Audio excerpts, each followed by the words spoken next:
Thank you very much. Gracias. Thank you so much. Woo. Mira, se contagia. Somos track dogs, somos 4 guiris no turistas, 2 irlandeses, un americano y un inglés. Falta el otro irlandés que viene pronto y es un placer estar aquí con vosotros. Esto es nuestro no sé, Casi décimo Venture Day, así que hemos visto todo. Y yo creo que deberíamos ser el jurado nosotros, porque hemos estado casi para todos los Venture Days y tenemos ganas de ver lo que vais a presentar hoy. Así que estamos esperando a Paris y los demás y vamos a tocar un par de temas más. Si nos quieres buscar, somos Track Dogs, T-R-A-C-K Dogs, Track Dogs, like perros de pista. Hay en Spotify, en YouTube también.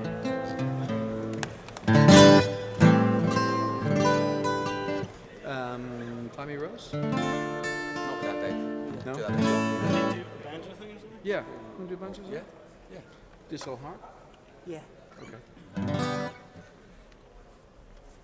We're going to do a song called This Old Heart. Robbie's going to play banjo. How many of you speak English? That's pretty good. Yeah. How many are native English speakers? Wow. Bilingual? Trilingual? Try anything lingual? That's a good one.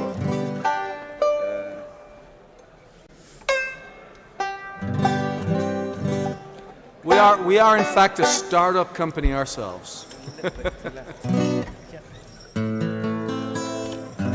Welcome Paris, he's here. The man is in the building. How you doing? So hot.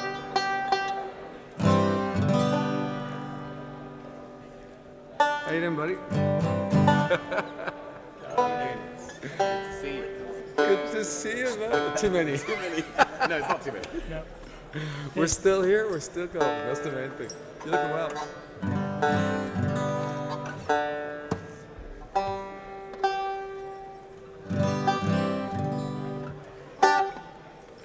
Oops, sorry. I'll turn this way a little bit so you don't.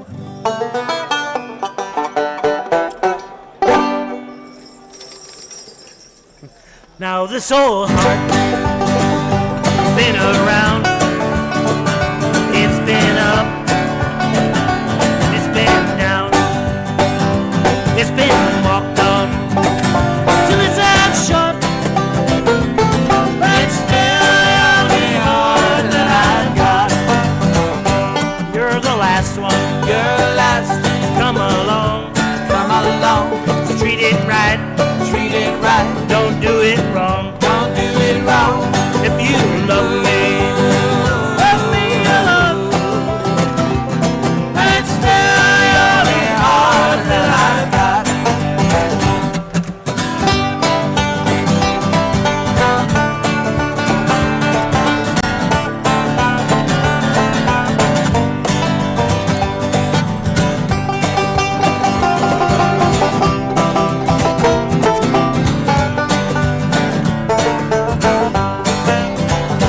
it's known joy, It's no joy. it's known fear, It's no fear. it's known happiness, It's no happiness. and it's known tears. It's no tears. It holds memories, and they're a lot. It's still the only heart that I've got. You're the last one, You're last. come along, Come along. so treat it right, Treat it right. don't do it wrong. Don't do it wrong. And if you love me alone, And it's still the only heart that I've got.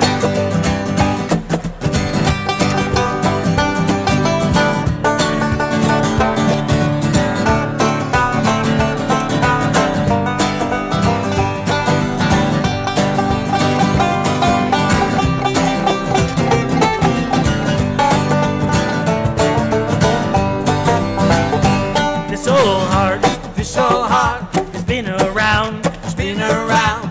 It's been up It's been up and it's been down. and it's been down. It's been walked on till its eyes shut.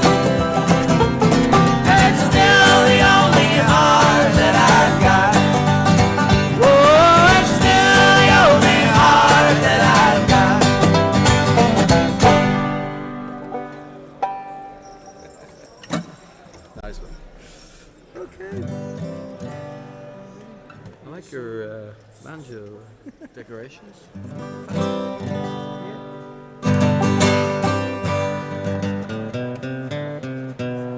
One more. Gonna give it away? Yeah. Okay.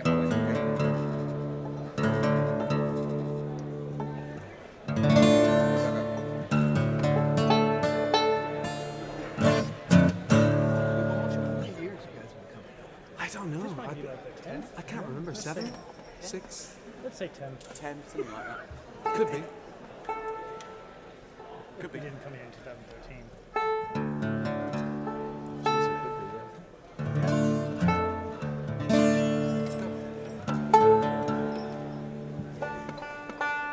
It shows you how successful we've been.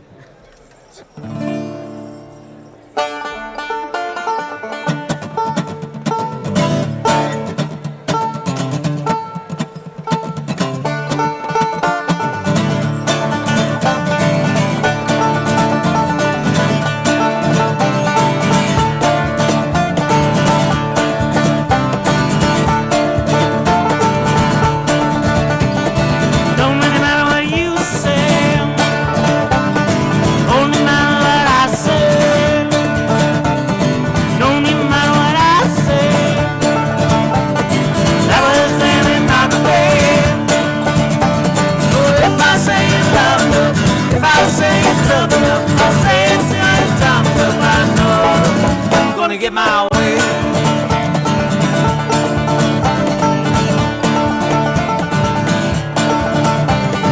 No matter what you think, oh, no matter what I think, no matter what I think, as I take us to the brink. If I say love, if I say love, I say it till your time enough. I know I'm gonna get my way.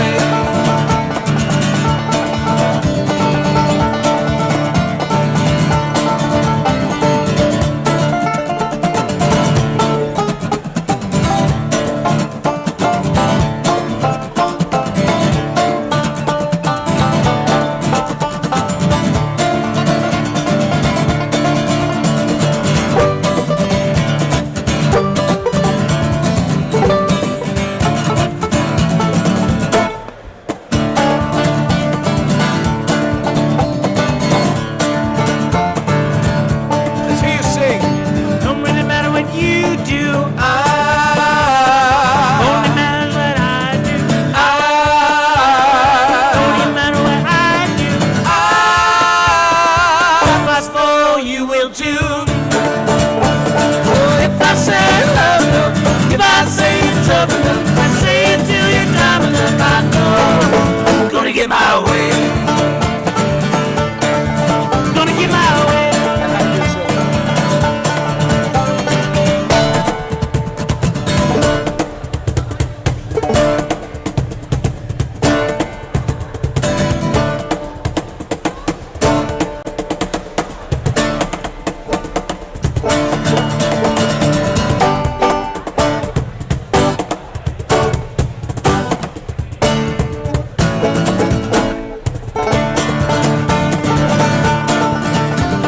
Okay, you gotta sing now.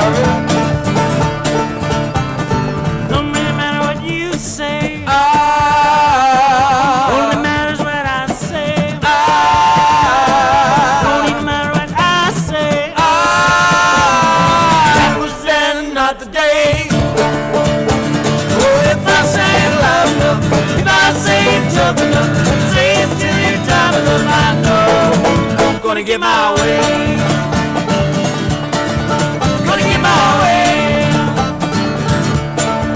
Gonna get my way on Venture Day. Gonna get my way on Venture Day. Good singing. We'll get you singing later, don't worry. Once you've warmed up a little bit.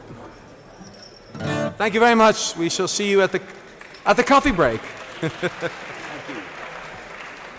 I know you're all nervous with the pitches, but don't worry. It's easy once you get up here. Just scratch what itches.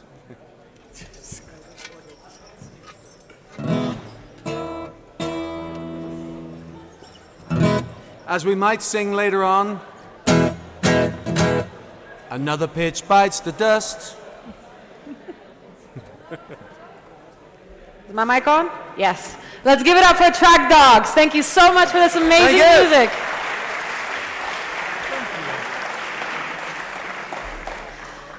Thank you so much, everyone, for being here. It is truly a pleasure to have this amazing IE Venture Day event. Now, I want you to imagine a world where ideas are the currency of change, where innovation is not just a buzzword, but a path to the future. And in this room, we have those that build us that path, the disruptors, the creators, and the ones who challenge us to build that path and challenge ourselves. This is not just an event, but it is a celebration of resilience, of creativity and strength to transform our ideas into realities. My name is Michelle, I'm an undergrad, and I will be your MC, along with another undergrad, Fiorella, and Axel, who is a master's student. Let's give them a big round of applause.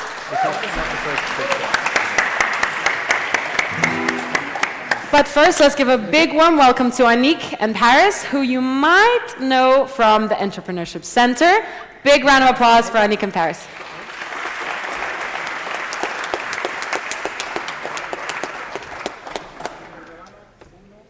All right.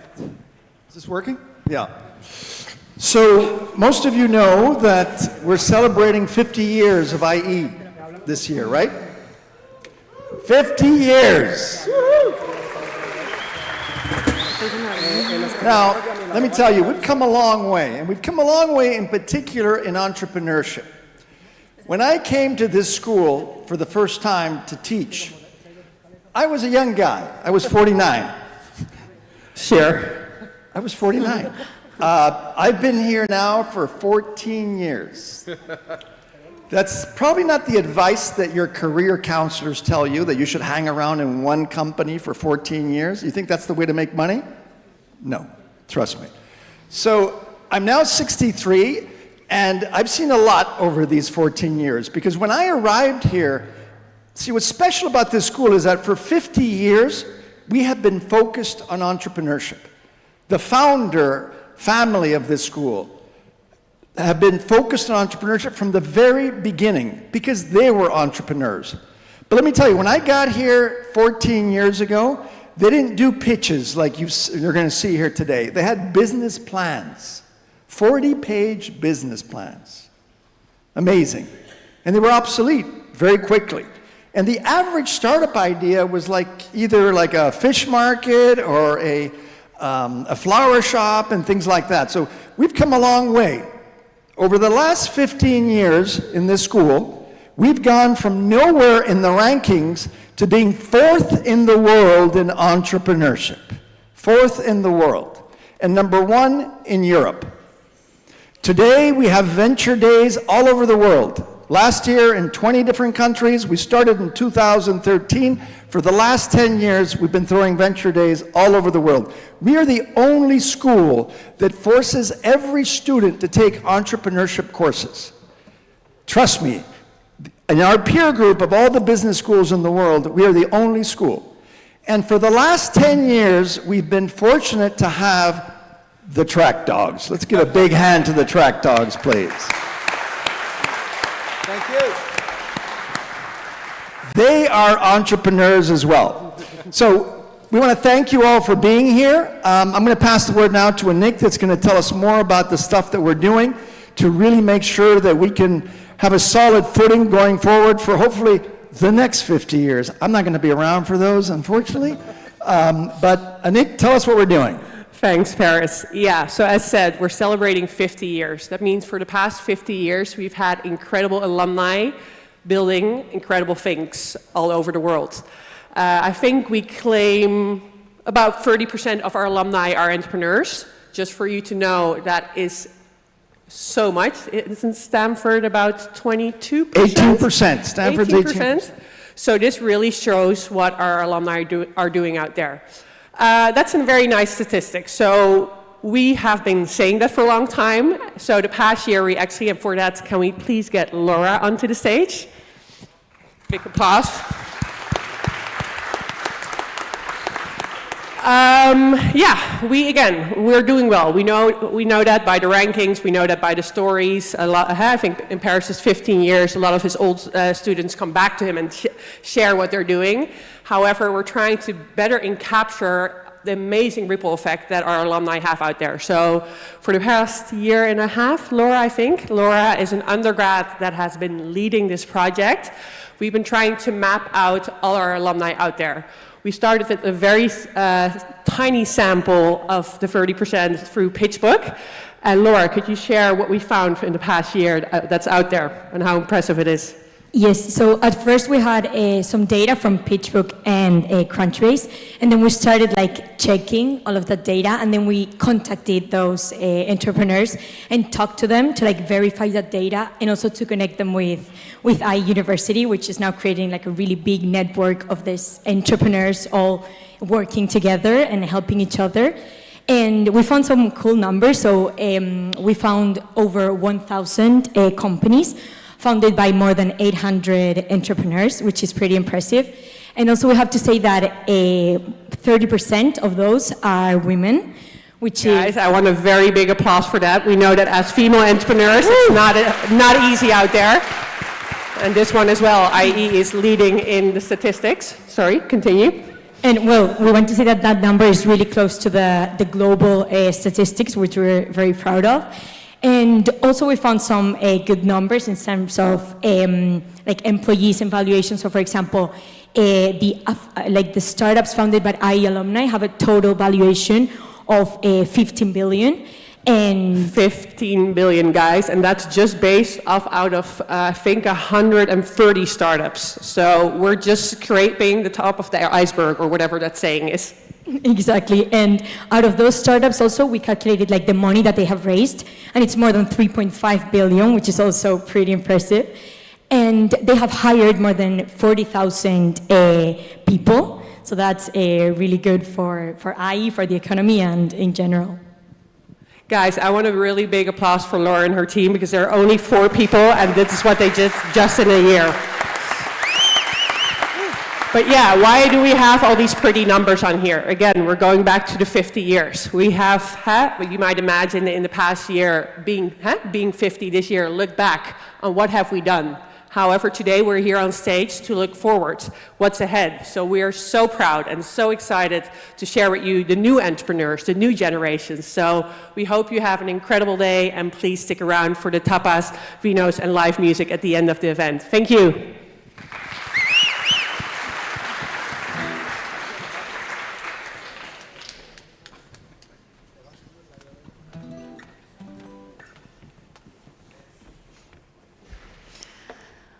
Well, you have all heard that. 50 impressive years of entrepreneurship. Definitely a crazy statistic. So now we are going to start with the runners-up. And they will definitely have to run through their pitches, as they only have 1 minute to present. So please don't go over that 1 minute, because it's very awkward to interrupt you. Bear that in mind. And I must say, the judges were sweating trying to decide who the finalists will be, and finally they've made their decision. But the runners-up do definitely deserve to be on the stage through their dedication and through the value that they provide for IE and this event. So please, let's present the runners-up. We're starting off this year very strong with a startup called Yeast. Yeast is a startup that lets you touch art, learn art, and find your favorite art. Big round of applause for Yeast. 3.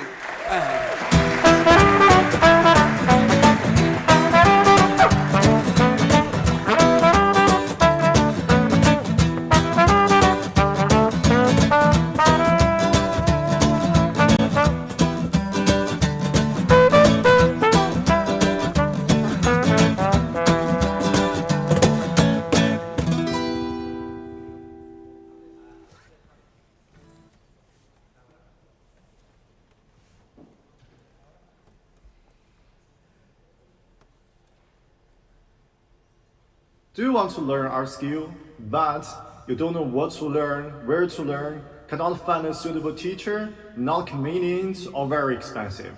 Yeast can help you. An online art tutoring platform will provide you with all kinds of art categories, thousands of tutors, and transparent information in an easy, cost-effective way.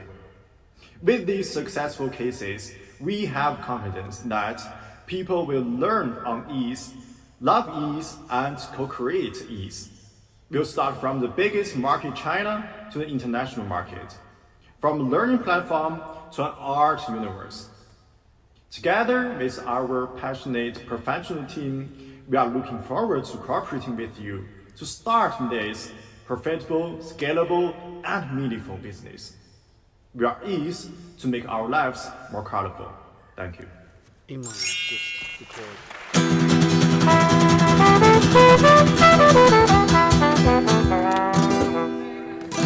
Let's forget about bikes, forget about scooters. You must listen to what the next startup has for us today. Please welcome Eagle to the stage.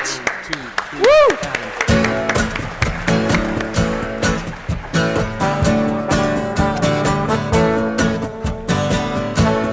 Hello, everybody! Hello. Woo! Okay, I am Tanguy Audouin, the founder of eGlide. Let's talk about history. Do you remember when the first mobile phone came out and replaced the phone box? Me neither, I wasn't here. But the point is, mobile phones were compact, they were efficient, they were lightweight, they were in your pocket, and they were cheaper in the long run. Well, eGlide is the same to e-scooters. Basically, eGlides are two electric insoles that attach to your foot and that allow you to glide flawlessly like on electric rollerblades through the city, and once you're done, simply put them back in your backpack. So I'll go to market through a crowdfunding. You can find it on my page on my LinkedIn, and I will generate 22,840 euros on year one by selling 200 units. I'm also searching for an industrial partner, therefore please contact me. Thank you. And remember guys, we glide with eGlide. Thank you. You're so good, I Thank you, eGlide, so much. I'm sure I will use you in the future. Our next company, they are not only revolutionizing our coffee and tea scene here in Spain, but they are doing it in a very, very tasty way. Please welcome Cha Cha Cha.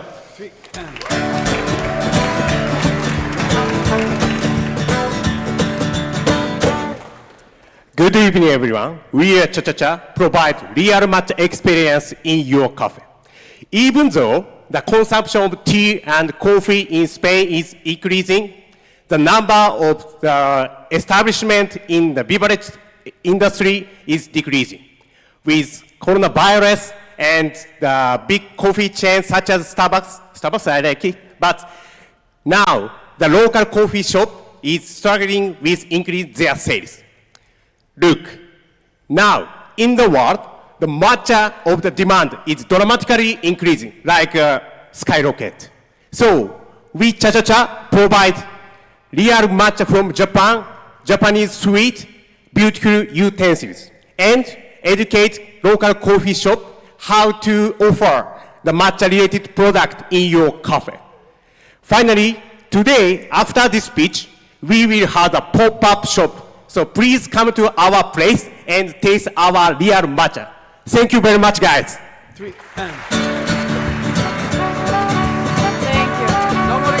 Thank you so much. Here's to my new morning routine. Now we have Bright, and sometimes we have to look at the smaller picture, right? So this startup is bringing a new solution to agriculture for mini-grid communities in sub-Saharan Africa. Please welcome Bright.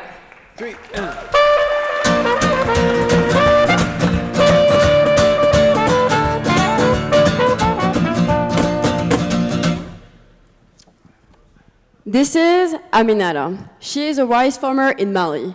She wants to provide quality education for her children. The problem? She has limited access to make a profit by selling her crops. What if there was a mode of transportation, easy to use, readily available? What if she could make more money by selling her crops independently and on better terms? This is where Bright comes in. Bright provide a platform, e-bike rental, for people like Aminata to provide for their families. Best of all, we are affordable. Thanks to the infrastructure we use, we can charge our e-bikes for free. If you want to know more about it, come and meet us after the pitch and help us make the world a brighter place.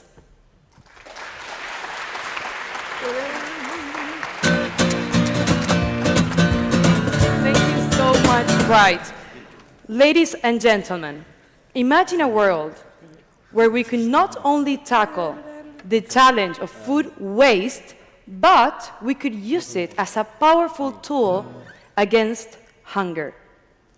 Well, for Cava, this world could exist.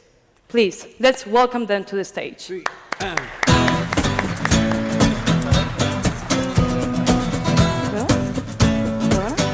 Hello, hello. Here it is. So, how are you? Well, there's a big problem in South America, that is that the FMCG industry has a big problem that is $30 billion of non-productive inventory that is soon to expire and is going to end in the trash. So, we want to solve this problem with Cava. Cava is the first marketplace for soon to expire products where we connect the suppliers with the final consumers with a great price to sell our products. This is our secret sauce, our ambassador program. Here, we have the opportunity to give low-income families another chance to make a secondary income for their families. How? They're going to invite their community. They're going to earn a 2% commission for the referral sales. They're going to double their income for the sales if they use her house as a secondary warehouse, and they can take their earnings or use it at credit. There are companies already making this, and there's a lot of money invested here. These 4 companies has made $2 billion in investment. And the most important part is our team. With Mickey and Lucas, we have experience in FMCG industry and consultancy. Thank you very much. Thank you, Cava, so much. Thank you very much. So, imagine a company that can help you with those cold emails to your clients, but sometimes really, really, really hard to get them involved. This is what our next company is actually doing. Please welcome LeadGenX.io to the stage.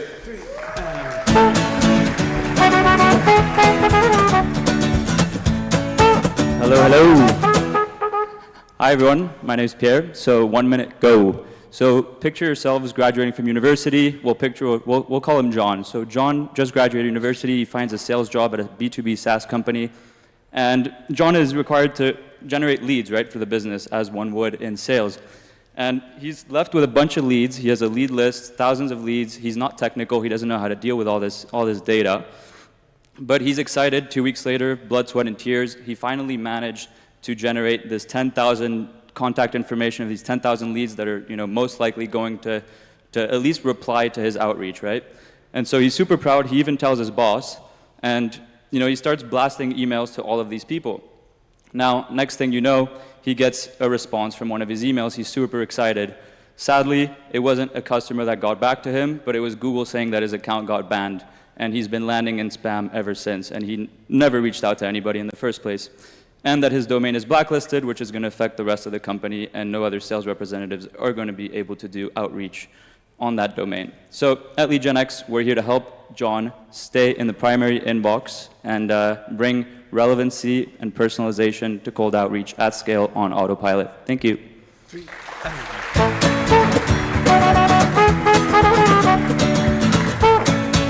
Thank you very much. Wow, so that runners-up was full of energy and innovation. Are we all aware these are all IE students, right? Because as a student myself, I'm truly inspired by watching these young entrepreneurs standing on the stage and sharing their ideas with courage and creativity. It's amazing. Well, so now I'm so excited for what's next. We have the privilege of listening to incredible and inspiring journeys of 3 amazing IE alumni. So, leading this discussion, we have the one and only Ariel Borrego, the Associate Director of the Entrepreneurship and Innovation Center, and our privileged guests from tonight are Wassim Berro, founder and CEO of Burger Index.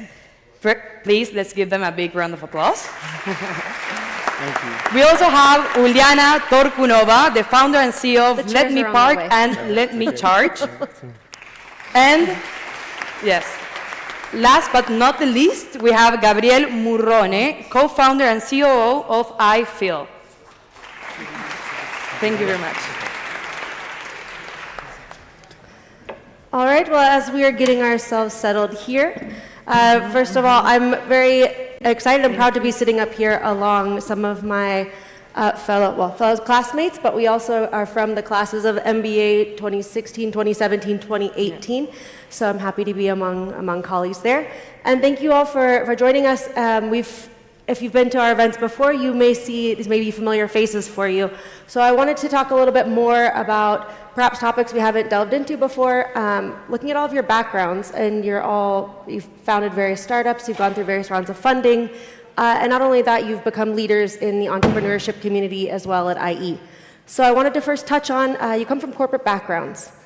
Talk to us a little bit about your corporate background, who you are, and how that led you to where you are now, if you could do your introduction. Thank you. My name is Wassim Berro. I'm ex-Shell. I came to do my MBA at IE Business School in 2018. We attended Venture Lab, we won Venture Lab, and then we ended up staying unplanned in Madrid to set up 2 startups. We started off with Hungry, and then we opened Burger Index during COVID. I think one of the biggest reasons for the transition from corporate to startup, I think, was the 6 months that we were given during IE. Across Startup Lab and Venture Lab in order to build a business. You never get that opportunity. You know, if you're working in a company, you might think of being entrepreneurial and do it in your evenings, in your kind of low energy hours. But being able to have like 6 months with a team, with the support system that you have here to build the business was really kind of what gave us enough confidence to quit our jobs and take the leap. All right, Uliana? Yeah, my name is Uliana.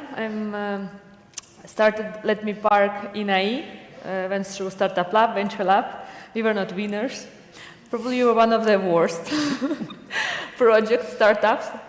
But it doesn't matter because it's just a learning process. You can be the best, you can be the worst, you can be a runner-up, you can be a winner here, but the most interesting starts later, when you really go out from here and start building your company. Now we are one of the leading technological companies in mobility, in parking, and later on we started also charging, LetMeCharge, aggregator of charging solutions, and LetMePark is aggregator of parking solutions with a focus on connected cars. I used to work in banking, in the biggest international bank in Ukraine, being responsible for international clients of the bank. So very responsible, very corporate. But at some point I understood that I'm very comfortable. I was very comfortable. And I was then looking at all these entrepreneurs who had an opportunity, who had a chance to build something, and probably it was a risk, and I could understand that it was a risk. That's why I decided maybe I will start learning Startup Lab, Venture Lab, and that's why I went to IE, just because of entrepreneurship. I knew that IE is one of the leaders in entrepreneurship. So I decided, to take this chance and to go out from this comfort zone and to build something and to invent something. Probably it was it was a good decision.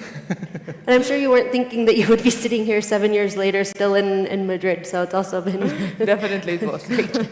Great. And Gabriele, could you give us a little bit about your background in corporate? Yeah, sure. I think I'm the most vintage sort of IMBA here because I'm from the 2015 class, so been working for iFeel since then. iFeel started actually as a Venture Day project. We also were pretty successful that day, and we never stopped since then, and it's been a great adventure so far. For me, before coming to IE and basically changing life forever, I was working in management consulting. I was working a lot in US, in Southeast Asia, and I think one of the triggers at some point was like, I'm working so hard on something that for me is, relatively meaningful, but I could do much more with my time, with my energies, and that's when I sort of decided that I had enough of my corporate job, and it was time to go for a change. And I thought it was, as it demonstrated to be, the great choice to actually change and pivot a bit my my career and my life. And yeah, 7 years after, I'm here now on the other side of the Venture Day, very proud of what we achieved and very proud of what actually to see how IE has grown also. Thank you for having me here today. Oh, of course, it's great to see all of you here. And so the three of you you're part of the billions we saw up there of the fundraising and the valuations. So I want to talk a little bit about fundraising. It's always the question we have, especially from Venture Lab. In the beginning, people get very excited when we say we're going to have a class with VC and learn how to pitch to investors. So talking about money, since you've been through scale-ups and with VCs, when you're trying to put a valuation on your startups, what have you found has been one of the most critical valuable negotiation factors that you could explain from your experience? I think we started with the corporate finance approach of doing a calculation with discounted cash flow and blah, blah, blah. And then I think over time, I think the number one rule is that you should be building a business for revenue, not for fundraising. So always have that in your mind. However, if you do require to fundraise because you're building a startup, which is kind of very technically heavy at the start or requires hardware, I think you should have in your mind that across pre-seed, seed, and Series A, your objective should be to get to Series A holding around 65 to 70% of the equity to make your business attractive for a big VC to come in. So what that means is in your first round, figure out how much money you actually need without the excess and try to dilute only 15%. And then second round, figure out how much money you actually really need. Try to only dilute 15% so that you can get yourself to a stage where you're there. Because if you get to Series A and you already have lost kind of control of the startup or you're below 50%, you're not as attractive as an investment opportunity because as soon as the founders are below that 50% threshold, there's a perception from the VCs that maybe your skin is no longer in the game, and then when you hit kind of the hard days, you might think to yourself, okay, I don't own the majority of the business anymore, let me get out and let someone else run as the CEO or someone else as the CTO. So those are kind of the rules that we've put in place. We used to focus on revenue, now we focus on really kind of the pathway of the business. And Uliana and Gabriel, I'm not sure if you're also sharing the same. I'm seeing nodding, so I'm assuming yes. But also going a little further in raising that and also maintaining that equity in the startup. How are you also selling this how do you sell your compelling vision and also still maintain that part of your equity? Yeah, it's difficult sometimes to negotiate with investors. And anyway, they try to get more, you try to give less. So it's always very difficult. And what is especially happening in the beginning, that you want that money so much, you need this opportunity so much, and like they also feel it, and they can negotiate with you like better for them. So I think it's very important, this part of mindset, that you have a value, your company has a lot of value, you work a lot, and it's not the last investor, it's not the last opportunity, and probably it's not even right now the startup. So it's very important to feel and to have the value that maybe in this case it would be easier to negotiate, because if it's normal, if they see, oh, okay, it's a last opportunity, I will get the most of them, you already lose.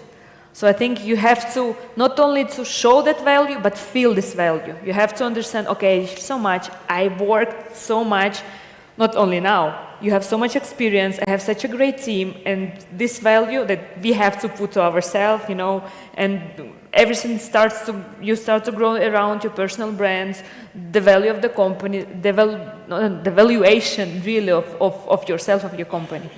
And in a way, also developing relationships in turn with different investors, if I'm not wrong. How has that either helped or hopefully not the opposite in crafting those relationships with investors in order to help you in fundraising? Open to anyone. Well, I feel at the end it's a matter of building confidence and trust with your current investor, because at least in our experience, they are the first people who are going to connect you to the next funds when you're going to need like the bigger ticket the next time. So actually, when you think about the investors sort of network, you think it may be huge. It's not that big. Like people talk a lot, among them, and it's kind of relatively easy actually to get connected, to be connected. So I think it's what, as Uliana, as we were saying, it's important to always, work very hard and do the right thing, which is most of the times not the easy thing to do. In order to build the trust and the confidence toward your company and yourself as a person. At the end, the funds invest in the founders first more than in the company itself, right? Yeah. I had the situations when the investors say, "I'm going to put you this, you take it, you leave it." Like, "No, thank you." And he came back, "No, it's only this." And you, what? No. So he also see that you have the value, that definitely they believe in you, and they also can see that it's very important to negotiate. But it's also too important to be this, because it's very difficult to negotiate if you are not. But I think also you have to keep in mind that VCs are not the only form of funding. And if 100 VCs say no to you, that doesn't mean you don't have a good business. Uber struggled to raise money at the start. Airbnb struggled to raise money at the start. All of these startups who you think are just such obvious success stories really struggled. I remember the stories from the Uber raise, reading the articles where investors were telling them, "We have taxis, why would we need this application?" So I think there's a perception that if you don't get VC funding, you're not running in the right direction, and I think that's completely false. I think also keep in mind that VCs are looking for a business that will generate 500 million in revenue. If your business has an opportunity to generate 100 million in revenue, they will say no to you. That doesn't mean you should just go and quit. Like for me, if our business gets to 100 million ARR, I'm super content. So I think there's a sense that if you get these 100 no's, you get demotivated and you don't want to continue. Ignore it. There are angels, there are corporate funds, there are accelerators. Investors are everywhere. We raised money from our professor Paris. We raised money from 2 of our classmates. There are just a lot of people, and everyone you speak to is a stepping stone. But the one thing you should keep in mind is expect 100 no's. Okay, all that matters is that you get the 1 yes. But when you enter the fundraise process, expect the 100 no's and don't get demotivated by it. And I think maybe it's important also to mention that there are waves in the market, right? Yeah. There are periods where valuation explodes, and other periods, now it's probably a moment where putting AI at some point in your deck, pushes the valuation of the company to some extent up. But there were periods in which, of course, the pandemic happens and all the funds all of a sudden, close the tap. So it's a matter also of waves. We need to be flexible in there and understand the signals and react correctly. And now it's not a good wave, right? Yeah, absolutely. Now it's difficult. It's being adaptable and flexible, and I think also you're talking about creating not only a compelling vision that others believe, that you believe in creating that value in terms of your company culture. And so when you are scaling and you're adding new employees, how are ways that you've found that you're able to maintain the company culture that you've created as that startup and that vision that you not only sold but have created? How do you find it best to maintain that?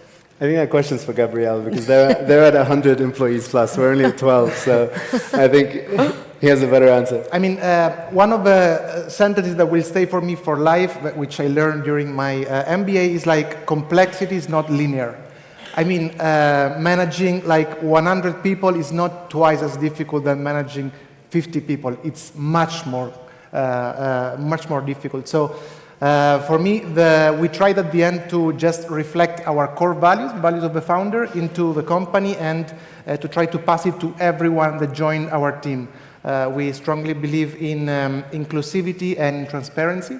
We always try to be super transparent regarding positive, negative feedback, celebrate a lot, and try to be as inclusive as possible.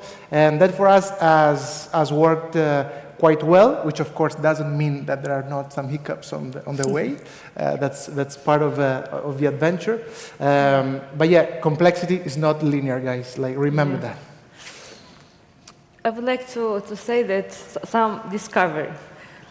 Sometimes we want to create a corporate culture which is cool, which is American style, I don't know, something like that it should be. But sometimes we are founders not very comfortable with this culture. So I find myself in that situation. I was trying to create the culture that everyone would be just comfortable. But at the end, I was not comfortable. And at the end, I was trying to be good for someone, but not for a business, just for people, because we have to be a cool founder and the boss and the leader and all this.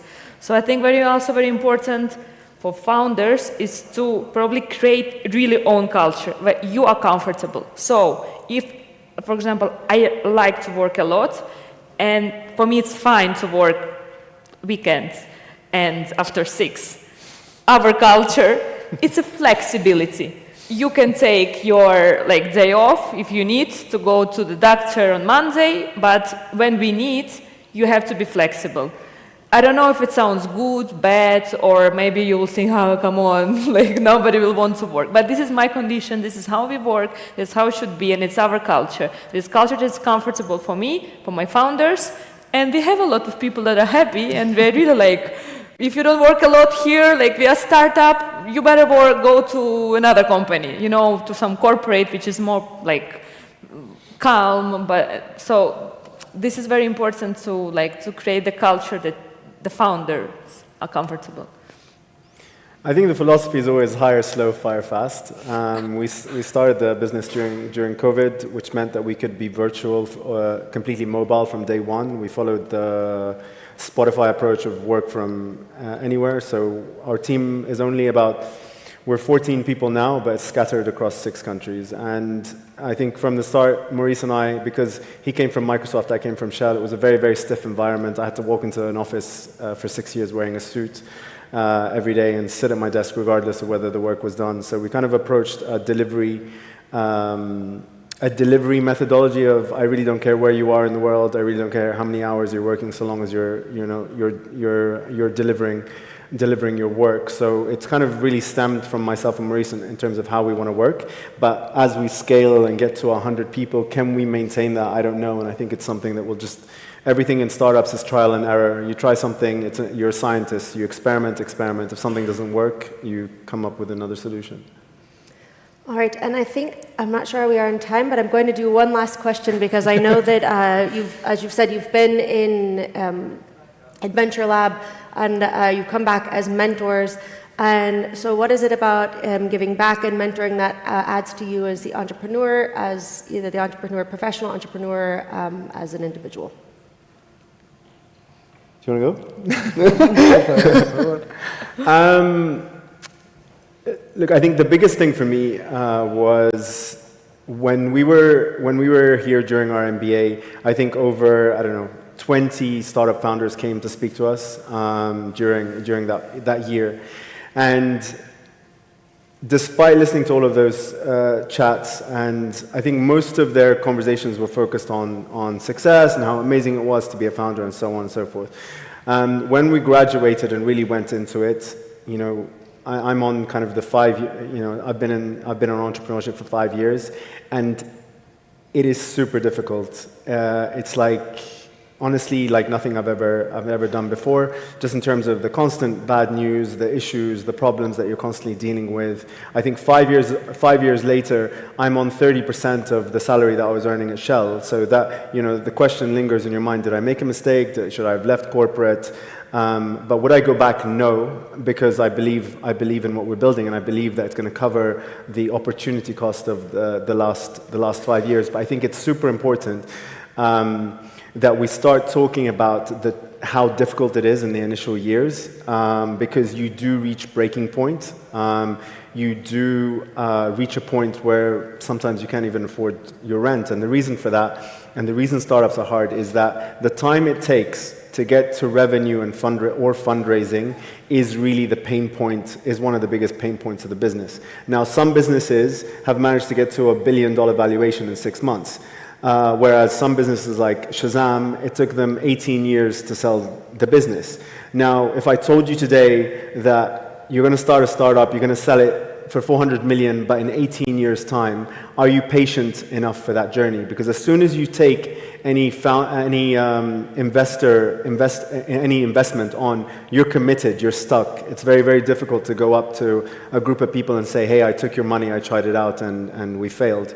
So I think it's super important to kind of be aware of what you're getting yourself into the first few years, because it's really not a pleasant environment. And if you're used to that lifestyle of my 21 days holiday a year, dinners at Arde every weekend, Ibiza, Mykonos for summer, those things, you're going to lose them very fast, and then you might lose some friends along the way, and you might start kicking yourself. So long as the expectations are important. I think you have to have expectations. You could be in that sort of 0.001% where you make it big in 1 year, or it might take you years. And I think one of the biggest examples is Slack. They went out to kind of launch this gaming startup, which failed miserably. It really, really failed miserably. And at one point, the founder had to look and say, listen, if we continue, we're just going to get run out of resources. So they stopped building the gaming platform. They had a little bit of money left, and they went to their investors and said, listen, we haven't cracked it with this one, but we have a kind of a chat-like communication tool that we built internally that could potentially be a good business. Let's go into that. So whatever you go in with as idea one, if it fails, that doesn't mean you're scot-free and you can get out of this. Your job when you get into this is to build a business, regardless of whether it's idea 1, 2, 3, and 4. It's a commitment. It really is a marriage. And I think you've just got to be prepared for that commitment, however long it may take. And going back a bit to the mentorship part, I think for us, for example, of course, getting in touch with people, experts in the areas where we are developing the company has been a key part of our growth. IE is a wonderful environment for that. You get exposure to so many relevant people. You can hear a lot of stories and a lot of opinions and so on. I think your responsibility as a young entrepreneur is most of all to actually learn what's noise, what's it's bringing you information that are not that relevant to you, opportunities that are not that meaningful to you, and actually to just stay focused on what you're doing, because especially at the beginning it's very easy to lose focus. So I think that's mentorship and exposure to expert is key for the growth of the company, but it's important as an entrepreneur also to be able to focus on what's relevant for your company all the time. Yeah. Right. For me, mentorship is something I still don't know what I like more: to be a founder or to be a mentor. When I was a kid, for a long time I wanted to be a teacher, honestly. Then I wanted to be an entrepreneur. So entrepreneur, yes, I am a founder, but this is for me an opportunity to be and to do what I really used to like from my childhood. So I really appreciate the opportunity, and it's not about just being an expert or a mentor. It's to be able to share your knowledge that you really know, and you know that it will not work, or you know that this for sure will not work, or this year. So to really probably inspire and motivate the person, because you know that a lot of things already. So for me, it's I don't know, it's a happiness. So I really appreciate this opportunity, and I think people who attended some classes, some expert hours, really saw my passion, my energy, because it's really something that I really like to do. It's my two the most favorite things: to be a founder and solve problems, not to fundraise, but to solve problems. And to be a mentor and to be a teacher, an expert, whatever you call it. All right. Well, with that, we will close our panel. Thank you very much to all three of you. And it's wonderful to count on you as part of the legacy that will keep on growing here at IE. So thank you very much for joining us today. Thank you. Thank you so much. We don't have to put them back. Put it back. Thank you very much for those inspiring words. So let's keep this vibrant energy high as we move on to our second group of runners-up. So we have 7 more startups. Each has just 1 minute to make a big impression. So I already know who made a very big impression on me. He is basically the love of my life. Yeah. Elon Musk, maybe you know him, no? That was a joke, by the way. And, but anyway, he should be so jealous about Carvolt's innovation in sustainable technology. So let's give them, please, a big round of applause.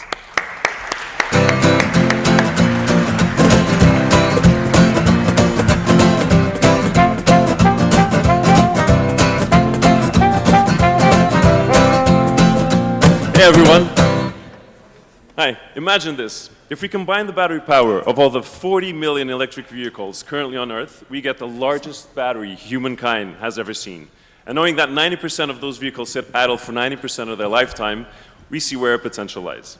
With the acceleration of bidirectional charging technology, and by charging our network solely with clean energy, we will connect every EV as a node in an organic energy system while balancing the load curve on the global energy grid with clean energy.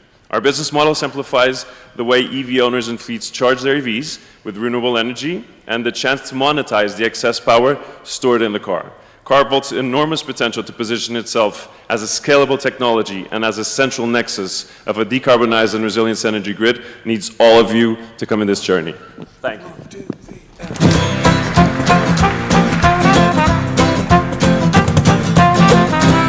Thank you, Carvo, so much. That was an amazing presentation. Sometimes what you need is a buddy that helps you and guides you and is there with you. The next company knows a lot about this. Please welcome USET Studio.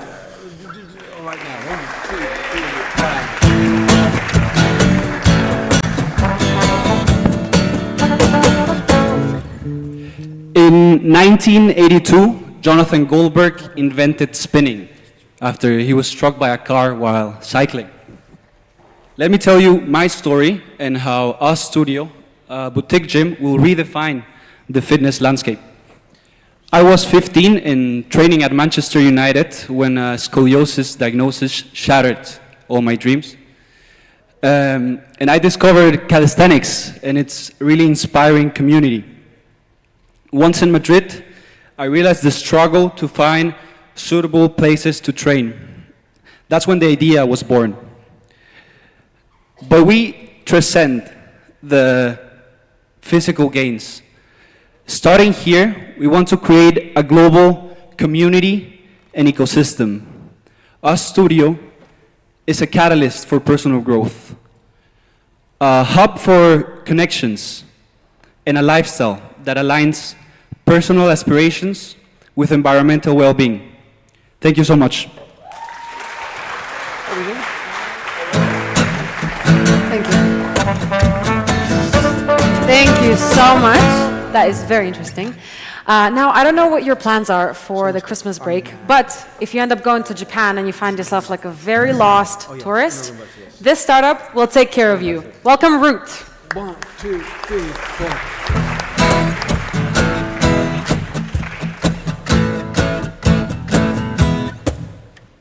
Have you ever been to Japan?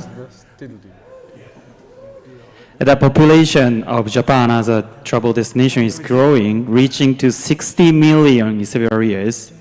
And there is a growing trend among travelers to explore rural areas. Despite this fact, the local tourism is struggling. The current landscape where only major cities are promoted and appear to customers often overshadows the local destinations. That's why we created Root. We focus on planning phase of the travel experience, offering itinerary crafting service led by locals living in a destination, allowing travelers to explore rural areas. The MVP, the result of our MVP has shown the high level of interest from the market. And our final goal is to establish a system not only in Japan, but all over the world. Thank you.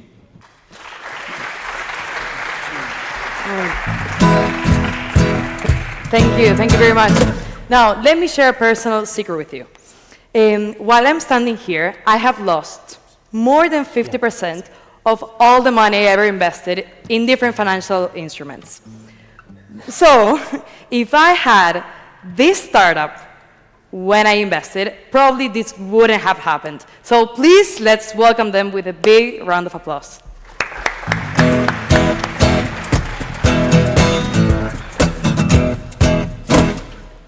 All investors in the financial markets agree that precision is the key to make good and profitable decisions. However, finding this precise information is not that easy. You have to search the data, download the data, manipulate multiple tickers. It is so time-consuming. Or you can buy an expensive software like Bloomberg.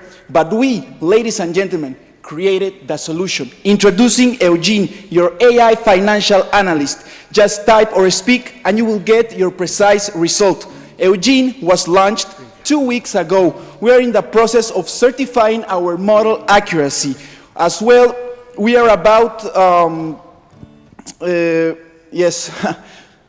we successfully integrated with a fund manager, and yes, he loved it. As well, yes, we are a great platform.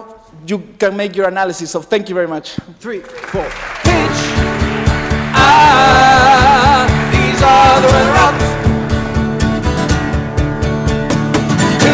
Thank you so much. I have a couple of Bitcoin questions to do after. Okay, the next company, when I think about them, there's 2 words that come to mind. Sustainability and brindar. For the international students, that's to cheers. Okay? The next company, please welcome Clock and Wine Products. 3, 4.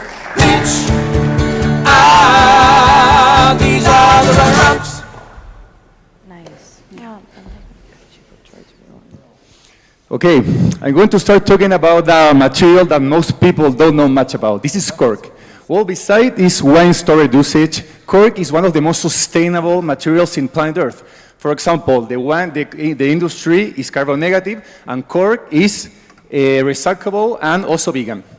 My family business has always been cork, so I've always been around cork, so I know the trends.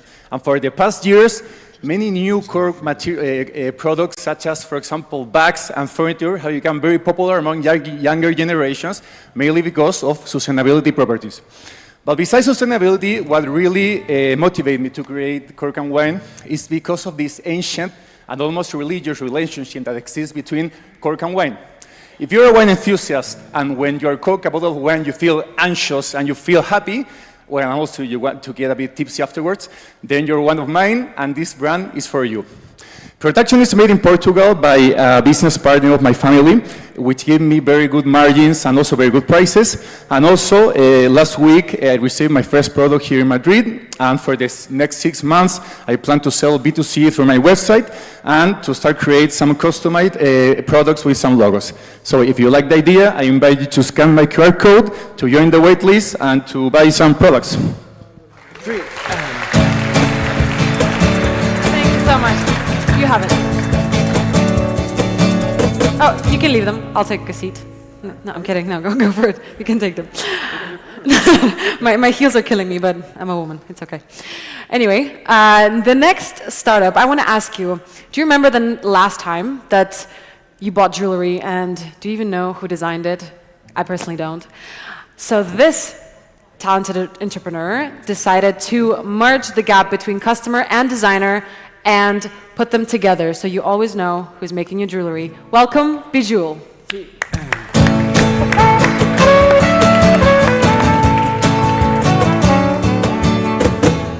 Thank you. I love diamonds. I love jewelry too. My name is Haha, with 13 years of experience in the jewelry industry as a gemologist. I have so many friends, designers and manufacturers, struggling to launch a new design for as long as 4 to 6 months with little pay. Well, not anymore. Introducing Bejewel. Bijou is where we create a platform. Global jewelry designers will post design on our site, just like Kickstarters. Once we have enough pledges, we send it to our production. Bam, 4 to 6 weeks later, dazzling new design will show up at your doorstep, made with love and Bijou's quality. So it's not only about jewelry, it's about a celebration for, I guess. Here we go. You can see the differences. We're 4 to 6 weeks shorter, so we're 4 times faster on delivery, 30% less on cost, and 100% supporting our original jewelry designers. So together, let's redefine the jewelry industry with Bijou, where passion meets innovation, dream sparkles with brilliance. Thank you.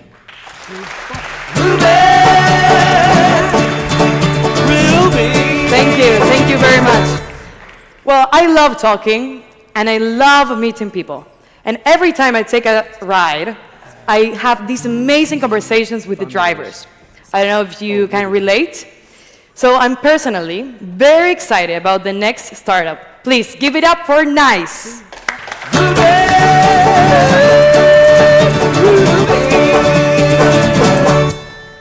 We spend 10% of our time commuting inefficiently, and carpooling is the most efficient mobility solution out there. It's 5 times faster than a bus, 10 times cheaper than an Uber, and 100 times more fun. Nice, right? Yet no company has been able to tackle it effectively. BlaBlaCar, despite its 600 million in annual revenue, are overshadowed by a Telegram community 3 times as large, bypassing commission fees and user registrations. Bypassing NICE fees and user registration. But the main problem lies in daily commuting. But the main problem lies in daily commuting. The main problem lies in daily commuting, right? We have platforms trying to tackle daily commuting in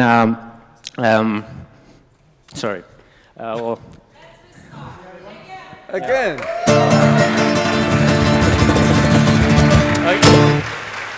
So BlaBlaCar has a problem in long distance, right? And then we have short distance platforms that try to enter into the market, but they have one fundamental problem, user retention, right? Once you find a carpooling partner, what use do you have to continue using the platform, right? NICE is different. We don't care if you took an Uber, if you took a Cabify, if you use BlaBlaCar, whatever company. We don't care if you transacted with Cash, a Bitfilm. We don't have commission fees. NICE is different. We don't care about in-app transactions, but about in-app experiences. NICE is not just about going from point A to point B. NICE is about the journey to refine and connect to make rides more enjoyable and impactful. So, share your rides, take a nice shot, and overall, have a nice day. Sorry. He has to say that was nice. Thank you so much. I am looking forward to sharing a ride together. Okay, this ends up with the second round of the startups. I want you to give them a big round of applause. Thank you so much, all of them.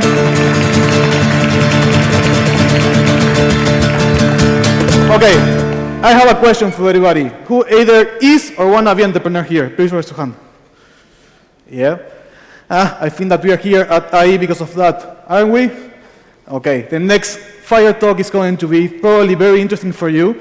And we have 2 amazing speakers here at the scenario with us. The first one, she's an entrepreneur. She was in your shoes before. She even wrote a book about this recently. And he been here for more than 10 years. You already know him. He is the main face and focus of the entrepreneurship area here at IE. Please welcome Marta and Paris.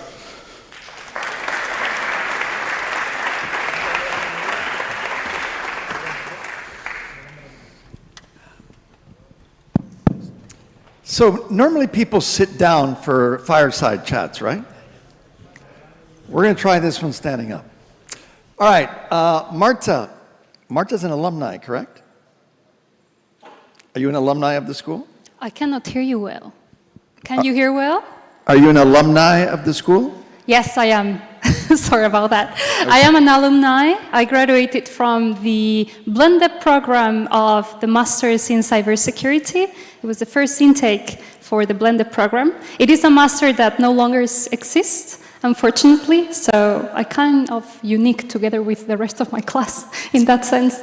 Okay, so the idea of this fireside chat is to go through her entrepreneurial journey, which I'm sure that when you finish hearing tonight, you'll think is quite unique. Marta, tell us where it all started. So, I mean, it all started 29 years ago when I was born, but let's go fast forward that. We can say that it all started for me when I was studying in Autónoma University of Madrid, and I had the opportunity of doing this internship with the European Commission, and I traveled to Jordan together with another group of 50 European students. And we did there some on-the-ground work, volunteering, and getting ourselves informed on the conflicts in the region. At that time, it was about helping Iraqi and Syrian refugees. And that was the kickstart for me in my technological journey, and I'll tell you why. Back then, I was studying business management and administration, but after this experience in the Middle East, when I came back to my home country, Spain, I decided to try and find a way to help the society that I saw there. Just for your information, more than 50% of the population in Jordan are refugees. So I felt the drive of doing something about that. And at that time, it was very theoretical because my background was, of course, in business. But I started investigating and learning more about blockchain technologies. But wait, before we get into the blockchain, why did you want to go to Jordan and work with refugees? How old were you? I was 21. 21. When I was 21, I was thinking about money. Why weren't you thinking about money? Why would anybody go to Jordan to help refugees at 21? I think, I don't know, I felt like it. I remember back then, what was on the news was this bunch of refugees going to Athens in Greece. And initially I felt like, okay, in my free time during the summer, I can do some volunteering work. I have to say that I've always been very, with a drive for social impact. And I think that's still at the core of my business these days, even if it's not a social company, what I have. But it's part of me. So that's why at that time I decided to combine it with this internship. So I would use the university as the driver and get that experience. Okay, so this brings us to the point of giving back, impact. See if I can see the crowd here. Raise your hand if you think that at the age of 21, you would have been so concerned about giving back. Raise your hand. Not a lot of people here want to give back at 21. So let's go on. So, okay, so you wanted to give back, then you came back to Spain. What happened? And then the trend there was blockchain, as I was saying. But was it really blockchain? Because have you seen all those startups that say they use blockchain? Sasha, you've seen a lot of those, right? And then you ask them, do you really need blockchain? And they don't. So did you need blockchain? So in my thesis, because my final, my end-year dissertation was very theoretical again. So I'll tell you very high level, what was it about? I wanted to optimize the request for microcredits in the population there. And the problem over there is the lack of official identity as a residency permit. You know, it was all related to that. So theoretically, in my work back then, I would use blockchain technologies that were for real blockchain in some part of the process to optimize the request for microloans and to diminish or decrease the waiting time from 3 months to weeks or even days, you know. But again, this remained in theoretical levels. That never kicked off because I was still in uni and I didn't feel like I was yet prepared to be, or still prepared to be a entrepreneur. After that, I got my first job here full-time in Madrid in sales. So I started working in Dell Technologies.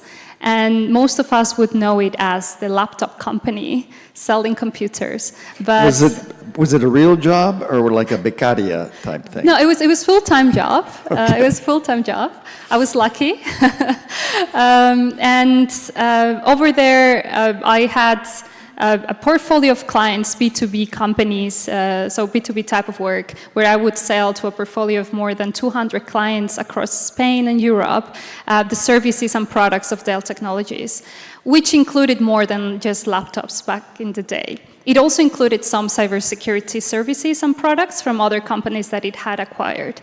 So while I was working there, it's when I started receiving from my clients requests for cybersecurity products. And I started thinking, something's happening here. What's all of this about cybersecurity? We were transitioning from blockchain to cybersecurity trend. And I understood that the market there was about to boom. And I saw also the impact in geopolitical sphere and how more and more regulations, especially in the European Union, were coming along related to this. And I started to again investigate on the matter. And I had a friend, an Italian friend, that was studying at IE, and he was doing the master's degree in cybersecurity full-time. And I decided to message him, like, oh, what is this about? Is this really worth it? What are you guys doing here? So he invited me over to the campus that was in Maria de Molina for an open door day. And the IE recruited me for the blended program that day. And funnily enough, I was the youngest in the class, the only woman, and the only Spanish. So you were like 23? I was 23, yes. And it was very interesting because I could learn from people in the industry. The average age gap between me and my colleagues in class would be 10 years, 15 years. Wow. So I could learn a lot from people that had been working in the industry, most of them in technology, and it was very interesting. During this time in the Masters, I got the opportunity of switching careers. So I went from sales to consulting, and I joined EY in the cybersecurity department here in Madrid. And that was great. A lot of people that come to IE end up switching careers by the time they graduate, right? Anybody graduating this year?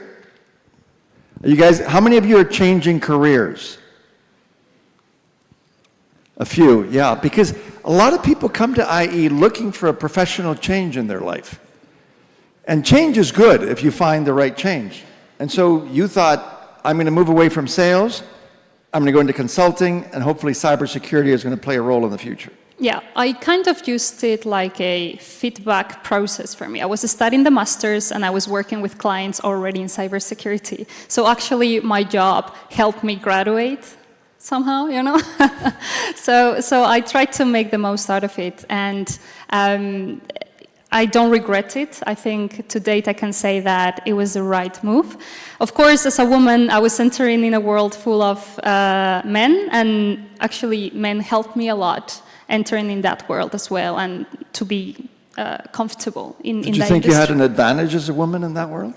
I'm not sure 100%, but of course, I'm not naive, and I know big corporations try to also hire women for the numbers and for, you know, image. Quotas and things like that. Exactly, quotas. So that doesn't mean that I got the job because of that. And one thing is to get the job, another thing is to keep it, right? So I cannot say because I'm not sure, but maybe, who knows? Today, these things happen, right? But that's how I made it to cybersecurity and consulting.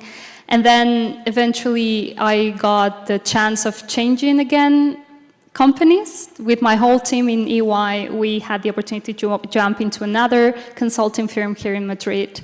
And that's another shift that my career took, because I got the chance then to start working in the Middle East again. This time without the European Union, outside uni, I started getting projects in Saudi Arabia, specifically. So now you were 24? No. 25? I'm 29. No, back then. Okay, I was like, now 29. Yeah, No. so Now you were 24 yeah, back then. yes. So yes. you were changing like jobs every year. No, so 2 years in Dell, sorry, 2 years in Dell. That's a long time. 2 years in EY as well, and almost 2 years in Alvarez & Marsal, the latest company I joined before launching my own thing. Yes. Okay, so then this last company sent you back to the Middle East after Jordan, so you were back in the Middle East now. Yes, yes. So I think after Jordan, I felt like I had to go back. The Middle East attracted me a lot. Why? For a number of reasons. I always say that the people in the Middle East are very attached to human values. I think it's something you learn either by meeting people from the Middle East or by experiencing and living there. And it's something that sometimes I feel it lacks in Europe and the US, you know, the Western. So that's something that I really like and I feel very connected with. And also because the current scenario in the region is very unique. With all the investment happening there, with all the development in creating new sectors from scratch, in opening culturally and socially. And as a woman, what was it like going to Saudi Arabia? So I'm not going to lie. The first time I went there, I was a bit hesitant, right? Because of the stereotypes, and not only that, like you hear stories and you don't know what you're going to find there. But surprisingly enough, I always say that the moment I started working there, I felt very much respected, more than, and this is maybe controversial, but I'm going to say it, the level of respect I found there and professionally and humanly has been at the times better than the one I found in big corporations, you know, that comes from the West. Let's leave it there. So for me, the experience there has been very interesting, and again, it's such a unique environment to learn from projects that are unique today in these days, that I decided to move there, and they offered me a full-time position in Dubai to go and travel between Dubai and Saudi Arabia every week. Because that's what consultants do there. If you work as a consultant in the Middle East, you're going to be living in Dubai for the weekends. And it's the Saudi weekend, which is Thursday to Saturday. And then you're going to fly back to Dubai for the weekend. So you're going to live in Saudi the whole week and then back in Dubai for the weekend. So I did that for a year and a half. And then I decided to start my own thing. Take the plunge, huh? Yes. And so what's your startup about? So my startup is about cybersecurity, of course, surprise. But we do cybersecurity consulting, and we're also building product. Our focus is bridging the gap between business teams and cybersecurity teams. Because what we found out is that in every corporation, or in almost every corporation, there's a lack of understanding, a lack of communication between these teams. And today, if you have a digital channel revenue stream in your business, you need to include cybersecurity at the core of your strategy, of your business strategy. We see businesses failing or getting complete frozen days without sales because of a cyber attack or because some vulnerabilities were not addressed. And so most of these can be prevented, or some of it can be mitigated by linking both things and bridging that gap. So we're focusing on that, and we also have a part of it that is B2C. So how long has your company been around? Not long, actually. We launched in May this year. And you have revenue? We do have revenue, but now we have to make it sustainable. And that's the hardest part, I think. So we're starting, really. Have you started raising money? Not yet. So we have, well, actually, yes. But I was thinking of the product. As a company, yes, we have started raising money. We have our first investors that became also partners. So they're not only investing money, they're also helping us, and we're helping them launch their own business and our business in the region. They're in the hospitality industry, and they're helping us within that sector in the region by also being partners. So yes, we have that side. So, Marta, if you look back at your, 6, 7 years, right? Two, and then now the last 6 months in your startup, what do you think has been the hardest thing about your journey? I think the hardest thing was leaving the corporate world, because... It's tough to leave the corporate world, right? Because you're comfortable, you're in your comfort zone. Yeah, and if you're ambitious and you start there, it means a lot to you to keep promoting and to keep showing up every day and making the most and giving the most of you, or the best side of you. Are you ambitious? I think I am ambitious. Why?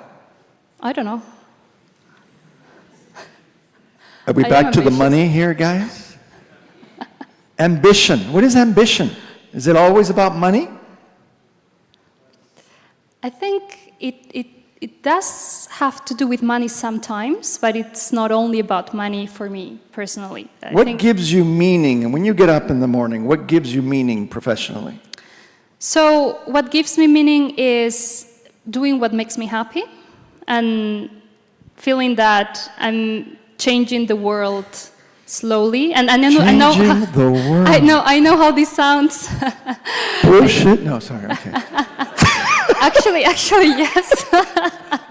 But no, what I mean for me, changing the world, it's also changing one person's world in a day, let's say, right? So for me, what this means is, if I'm helping a business mitigating the risk, for instance, just to take it to the cybersecurity side of things. And they pay.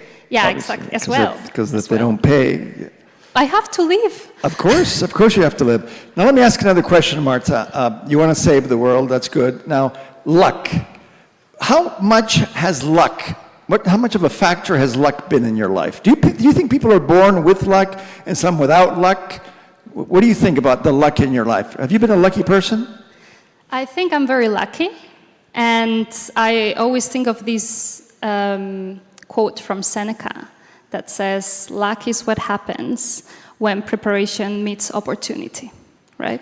Preparation meets opportunity. That's a good one, yeah. Yeah, you can use it as well. It's from I'll Seneca. try, yeah. There's another one I like to use, which is called Return on Luck.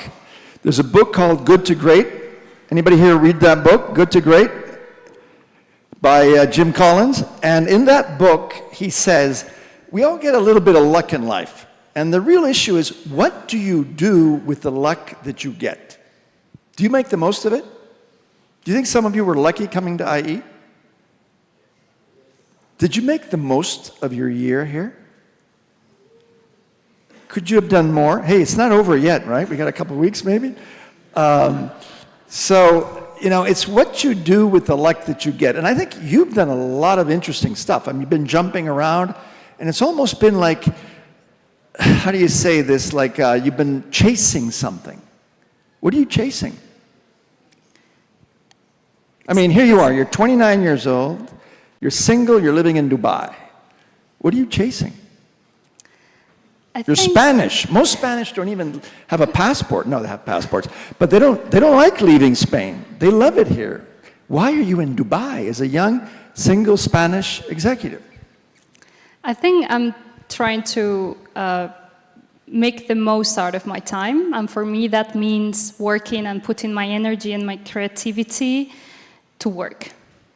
And in this case, entrepreneurship is what matches that because of the way I am.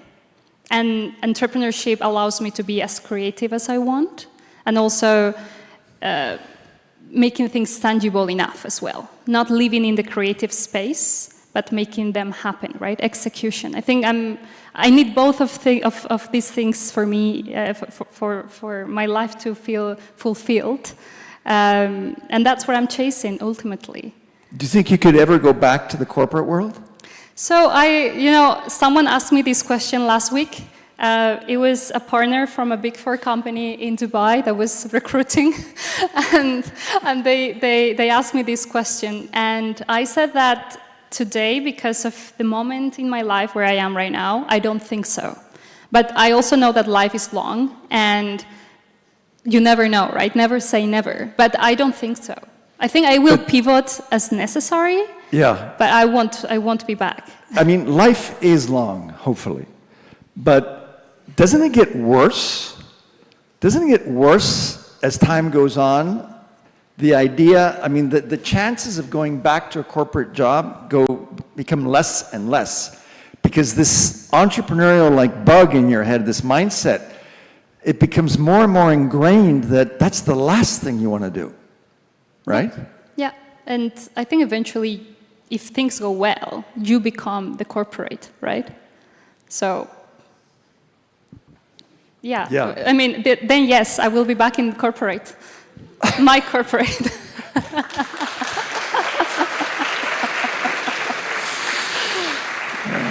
All right, so Marta, you've done an incredible journey, and I'm really glad that you were able to come here and share this with us. What are some last pieces of advice? We have a lot of students here that are probably going to be graduating in a few weeks, and some of them probably, you know, what I love about students that come to this school is that a lot of them are looking for a professional change in their life, and they don't know what's going to happen when they graduate, but they really know what they don't want to go back to. That most people here would agree with. And so what advice do you give someone that just graduated and is still a little bit confused? I'll give you two that I think have helped me a lot in my journey. It's personal journey, so of course take whatever is of value for you. The rest you can ignore it. First is something you just said, which is it's more important to know what you don't want than knowing what you want.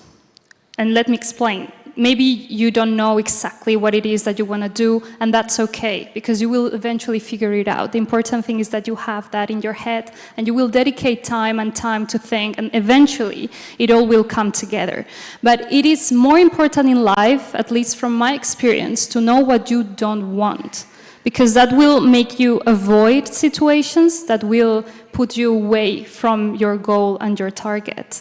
So don't worry too much if today you don't have the brightest idea or the $5 million startup, or, you know, like, don't worry, just keep going, make sure you know what you don't want.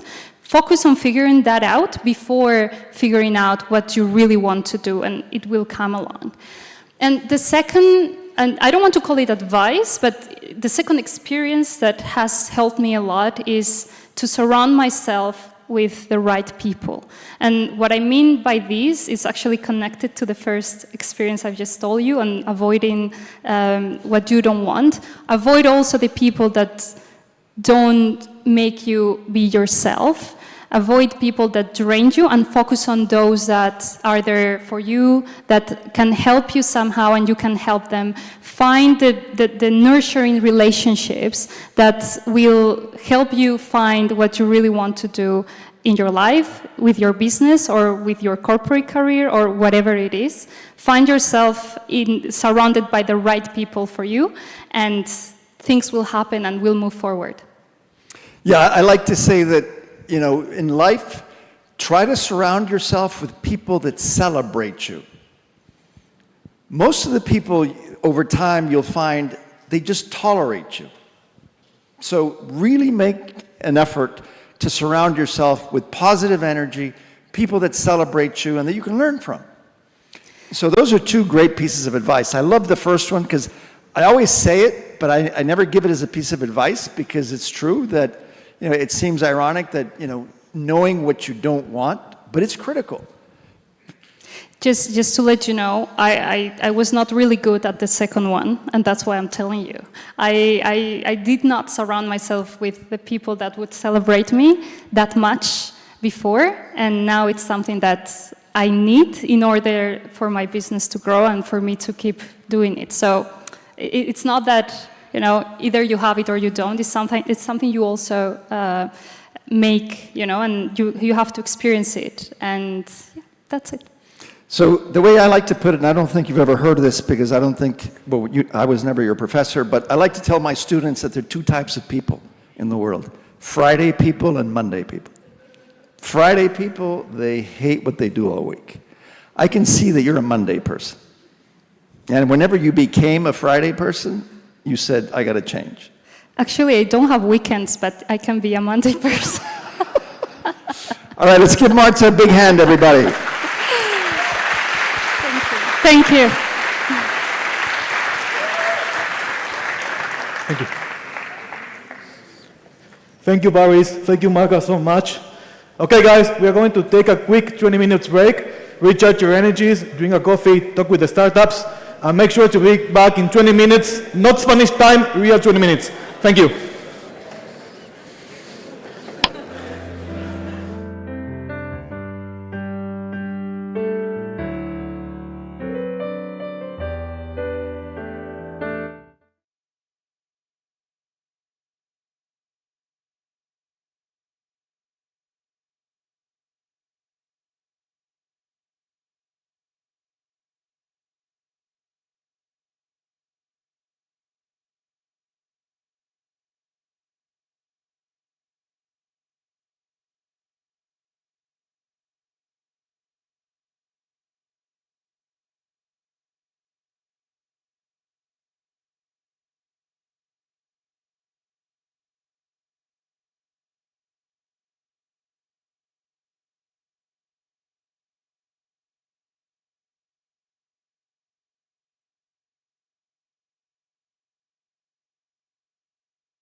It's the season. Don't let love go by. Well, singing and dancing in the rain is what everyone needs to feel again. Showers of love and clear skies in our souls. Calling a song I heard somewhere. Can't remember the name, but I just don't care. As long as you're singing with me everywhere. Oh, there's no reason I can't tell you why. It's the season. Don't let love go by. Don't let it go.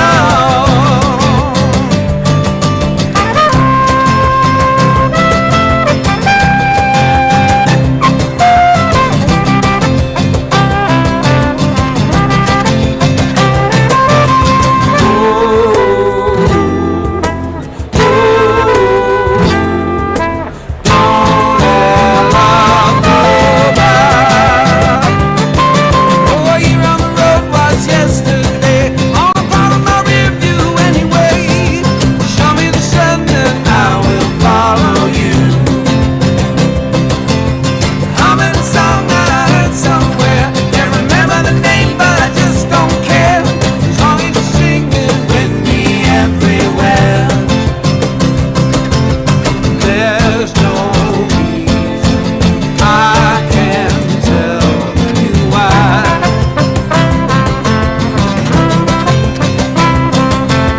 It's the season.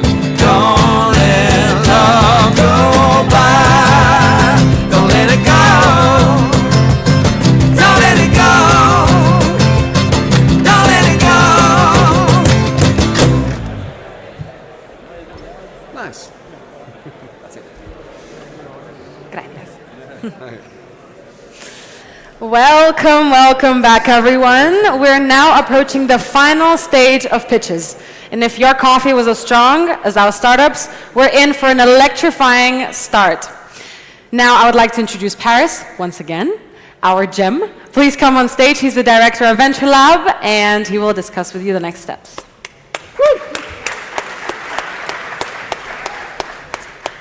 All right. I'm going to be very brief, but I just want to say a few words. I said earlier that we're fourth in the world in entrepreneurship and that we're doing events all over the world. Now, what's happening over the last couple of years is quite unique. We're actually doing the Venture Lab, an accelerator, for the first time outside of Spain. And we've been running it in Baku. Anybody know where Baku is? Yes, Azerbaijan. An amazing country. We probably got a bunch of professors here. Imagine every week an IE professor spends 3 days in Baku. We've been doing it for 2 years, and we just got renewed for 3 more years. Yeah. So yes, we are training Azerbaijanis to become entrepreneurs. And they had their first demo day, venture day sort of thing, about 6 months ago, and we got funding to the tune of $900,000 for their projects and over 100 startups. So it was a big success. Now, stay tuned, because hopefully next year we'll be announcing in the Middle East a program that's 5 times the size of Baku, hopefully. And so we're going to continue working on programs like this all over the world, because we think that we have a very special way of doing entrepreneurship, and it's not just about technology, which is quite unique. And so today I'm particularly proud to be up here for this Venture Day, because for the very first time in the 14 years that I've been here, there are more finalists of a program that is not the MBA. This year, the BBAs are #1 in terms of the finalists. Let's give them a big hand. Now, you might ask yourself, BBAs, the world is going to be full of BBA entrepreneurs. I mean, just look at the big entrepreneurs in the world today. Steve Jobs, Mark Zuckerberg, all these guys were BBAs. They dropped out of school, but we don't want to do that here, do we? No, of course not. in order to do their startups. I could get shot for telling people to do that here. But the reality is that the opportunity cost of BBAs is much lower, and that's why most of the entrepreneurs leaving universities today are BBAs. And with that in mind, I want to welcome the Dean of the BBA program here at IE, Henry Bradford.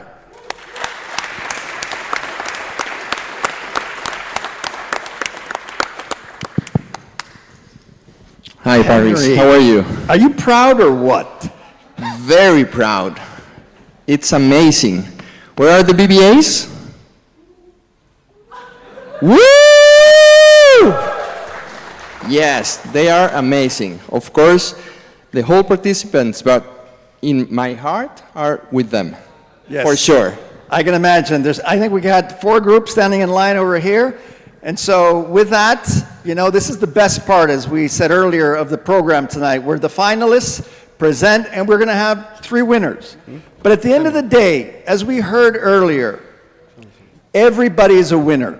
Because the reality is that what you learn doing a startup, no matter how many times you fail, and we heard it earlier in the panel, you're a winner because you learn more. And even if you don't stay as an entrepreneur, companies today value people that think like entrepreneurs. And so with that, Henry, any parting advice to the BBAs? Yeah, continue with that passion that brings you here, and good luck. Thanks, everybody.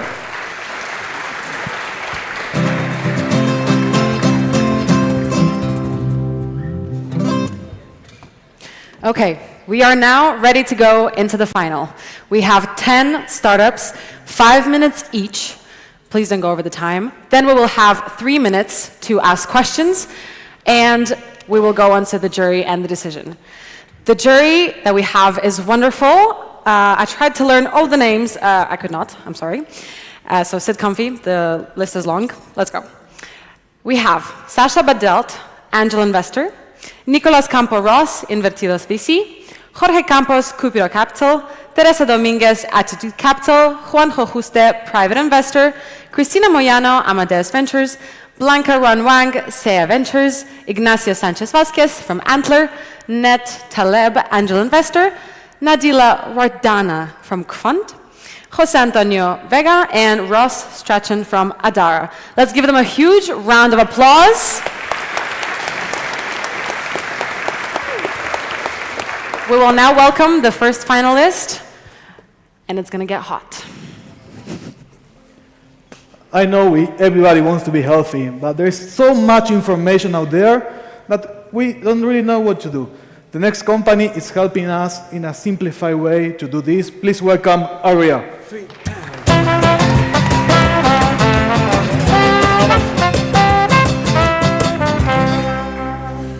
Good evening, everybody. My name is Chris. This is Lucas, and we're super excited to introduce Aurea to you tonight.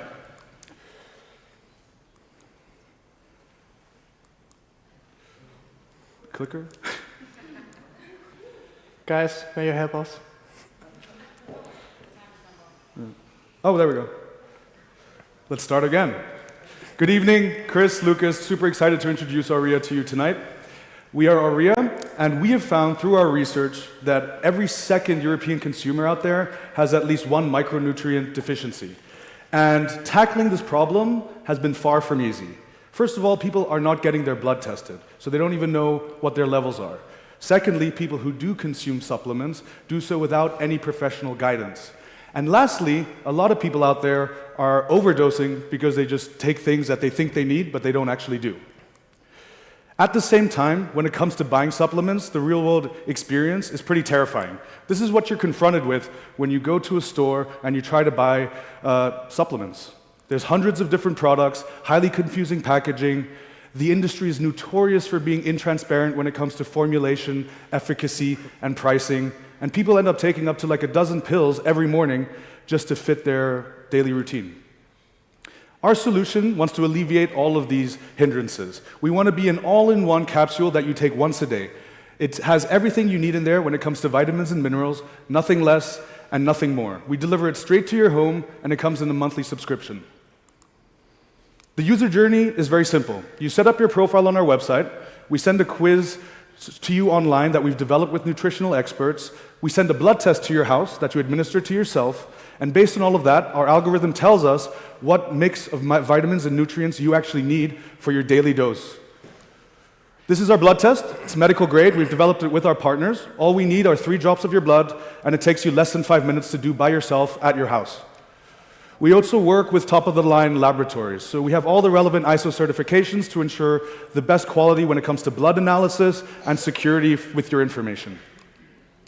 Competitively, we are the only solution in the market that is highly tailored and at a realistic consumer price of 50 euros a month. We also have done 2 years of R&D to ensure that we can offer this in a convenient 1 pill a day solution.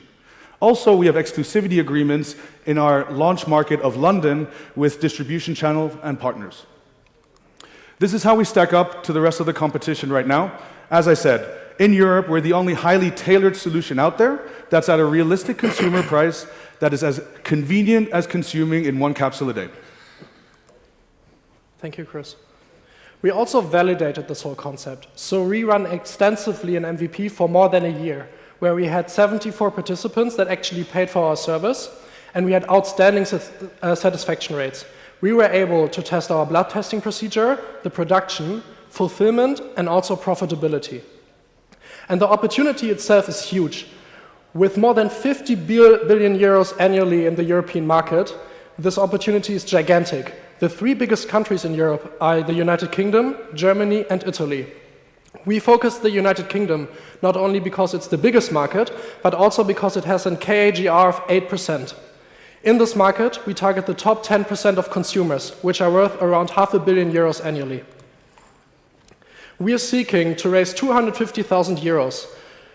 With those 250,000 euros, we want to launch in UK in Q2 2024, and our goal is to reach 1,000 active memberships by the end of the year. You can see that the biggest chunk of money we raise goes into marketing activities, on which I will elaborate in a second. I also want to highlight that we only need 45 memberships in the UK to actually break even on our fixed costs. The 100,000 euros we want to invest in marketing go into 3 strategic buckets. The first bucket is Aurea events, where we team up with gyms and Pilates studios that have the same target demographic than we do. The next thing is Aurea Health Partners, where we team up with nutritionists and health clinics. Through them, we want to offer a B2B solution for their clients. And the last thing is Aurea Corporate Wellness, where we team up with corporations and offer our service for employees. This is a breakdown, basically, of our membership. You can see that we charge 50 euros a month. We are able to have a margin of 39 euros. This is outstanding for physical products and would even be good for a SaaS company. If we achieve the 1,000 active memberships by the end of the year, this would already yield a profit of 470,000 euros. And this is the team we want to achieve this with. Myself, I'm Lucas, I'm the CEO. I have extensive experience at biomaterial science, and I launched already multiple ventures in the space. We have Chris with more than a decade of experience in business partnerships, and he worked at 3 different unicorns, and this is our COO. On the partnership side, we have Luciana, who is a nutritional therapist from Switzerland, and we have Luca, who is a unicorn founder and serial entrepreneur. And together, we want to launch in London in Q2 2024. Thank you.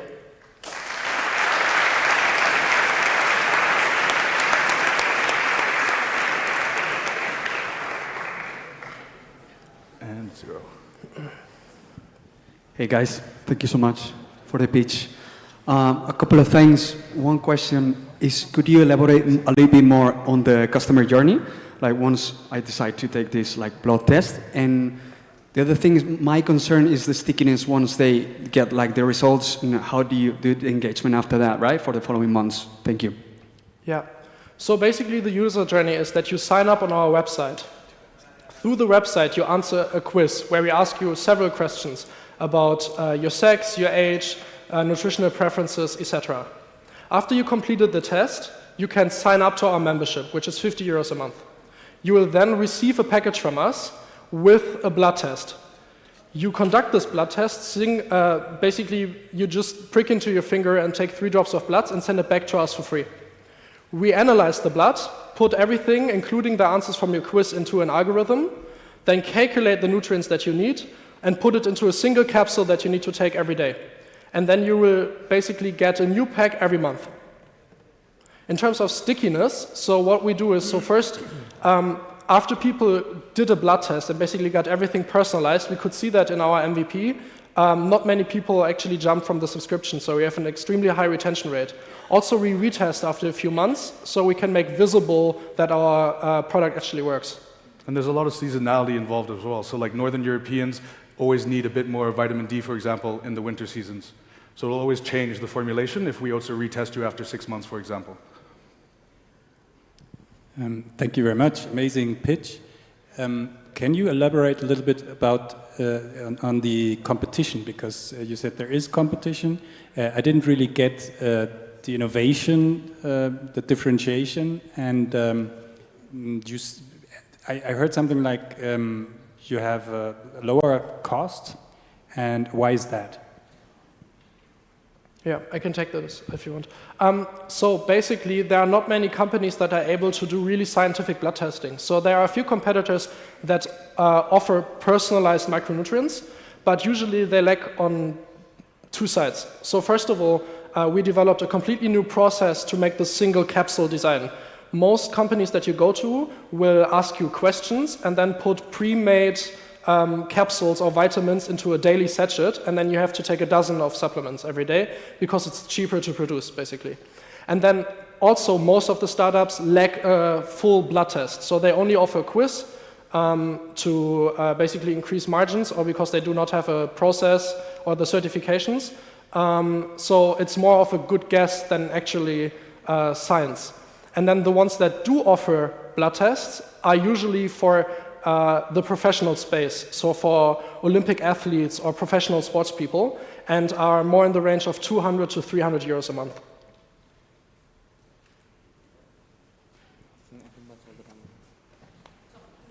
That's all the time we have. That's all the time we have. Big applause. Thank you. Thank you, guys.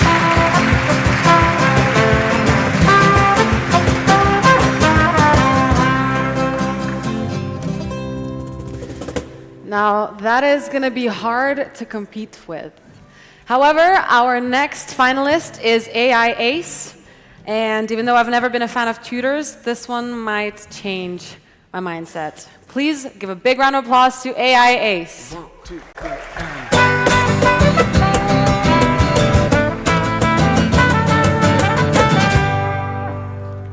Hello and welcome to my pitch presentation today about my startup AI Ace, the future of education. Before we jump into this pitch itself, let me introduce myself. My name is Leon, I'm 21 years old and I'm from Germany. Additionally, you have to know about myself that I'm already running an AI company based in Germany. Hence my experience in the sector. I launched about 2 months ago the so-called experiment, which later on turned out to be the MVP of my startup. What did I do?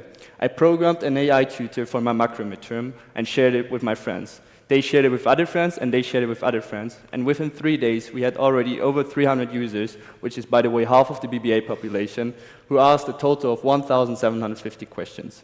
Now, what is my product and how does it work? Please watch this short video, which will explain everything, and most importantly, how does it differentiate. On the left side, we can see AI Ace's interface. As you can see, it has 2 pre-programmed buttons. And the second button we're going to use now. Give me a possible midterm. It will create now a possible midterm based on the format of our professor. If you want to achieve a similar output with ChatGPT, you will have to research each chapter and copy the format and the headline into ChatGPT-4. AI Ace will only create questions regarding the midterm topics due to its training on the course content, while ChatGPT-4 searches the internet for related keywords and then, based on this, creates questions. That results in a student studying topics that are not even covered in the midterm. Now let's imagine a student would have a question regarding the question in our textbook. With AI Ace, you can simply ask, please explain question 5b from chapter 2. It will understand which question I'm talking about and will give me a correct explanation in simple terms. For ChatGPT-4, however, you would have to copy and paste the whole question and the related diagram into the chat box. It will then start to explain me some formulas I haven't even asked and start to do the calculations regarding the question. It will stop after just 2 calculations out of 12. The result is, it doesn't answer the question. On the left side, you can click on the AI Aces button. Where did the answer come from? You will see all of the related sources to the question, which would lead you to the professor's slide. Now let's imagine a student would have a question regarding a mathematical problem. In this case, 3b. I copied and pasted the exact same question with a formula into AI Ace and ChatGPT-4. And even though they both run on the same technology, we can see that AI Ace and ChatGPT-4 will have different output. AI Ace is already trained in the book, knows the answer to the question, and will give the right answer, 4,800. ChatGPT-4, however, will actually perform the calculation itself, giving the wrong answer, 6,000. A mistake like that from ChatGPT-4 is super confusing for the student, frustrating, and at the end of the day will result in a worse learning experience for the students. Speak about the financial outline. How do we want to generate revenue with this product? We will charge the university based on the queries the students use, an estimated 10 cents per query, where we will have a profit margin of 20%. On the right side, you can see the pilot program we're planning to launch with the IE University. You have the breakdown of the revenue model for 3 subjects, which would cost the university a total of 8,820 euros. Due to our forward-leaning project, Dr. Iclaxido, the Dean of the School of Science and Technology here at IE University, said, "I'm thrilled to contribute to such a forward-leaning project and support the launch of the pilot program." And this is how we approach the university. I just wanted to show this slide because it really shows our unique selling point. On the right side, you can see all of the universities which are already implementing such a technology, one of which is the MIT. Here are some additional benefits for the universities, which would be preparation for future careers, the cost effectiveness over hiring actual tutors, and the data-driven insights. As for the market size, the AI tutoring market for 2023 is an estimated 1.1 billion. But please pay close attention to the CIGR. As you can imagine, everyone is speaking right now about AI, and this can really be seen at an astonishing 43.3%. For the financial figures, we want to plan for the first 3 years to multiply the number of universities by the factor of 3, the number of programs by the factor of 15, and the number of subjects by the number of 45.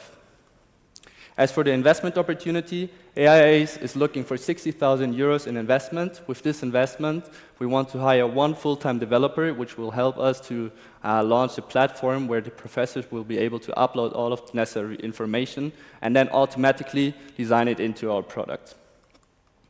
For our team, I've already presented myself. Daniel Galkin is my co-founder and technical mastermind behind AIAs. And then we have the advisory board with Diana Morato, who is one of the few co-founders, which I actually founded a unicorn here in Spain, Deliveroo, and Aldo Rosario, who is the founder of the anti-hallucination software we're using. Thank you so much. Feel free to scan the code and feel free to reach out to me. Thank you.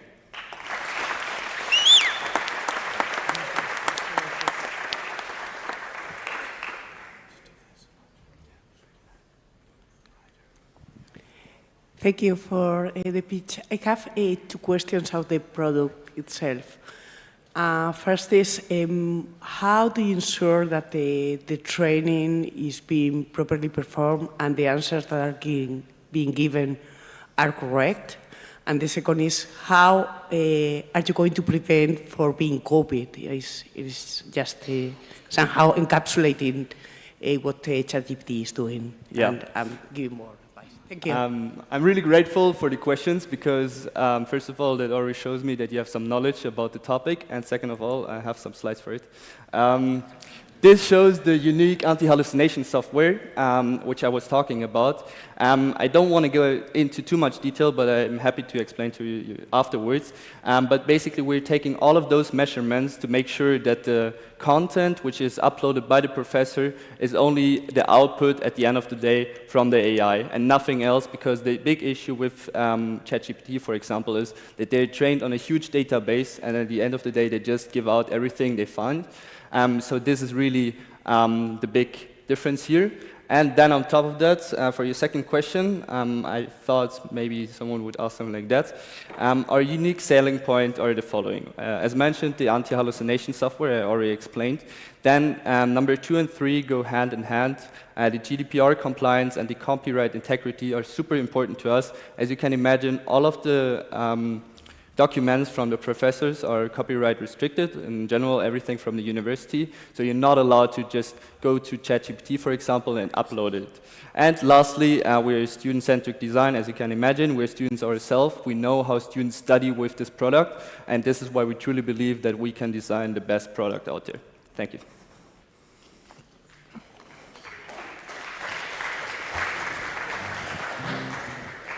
Thank you very much. A great presentation. I just have a quick question on the funding. It's a very low amount. We are talking about only about 60K. Do you foresee that you will be needing more? It's just to hire a developer. Have you considered other options and not looking for giving up equity at this moment in time? As of right now, we don't want to give up that much equity. This is why our funding is so low. I'm happy to negotiate the exact amount with any interested investor afterwards. But as of right now, the 60,000 are more than enough because me and my co-founder are also technically advanced. We know how to do it. We want to work on it by ourselves. But we definitely noted that we need a beneficial hand, someone that is helping us. So this is why we need the funding for one full-time developer, which we hire, and help us to work on this full-time. Yeah, that's all the time we have for now. Yeah.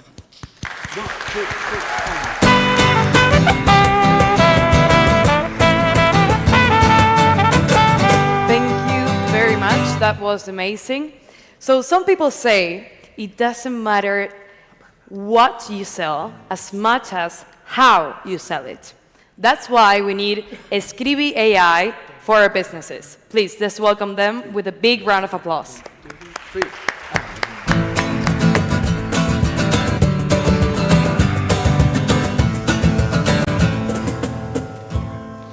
How's it going? Can I please get, I know we've clapped a lot today, but can I please get a warm round of applause for Fernando? He's a little nervous to be on stage today. No, really it's me. I'm a little bit nervous to be here today.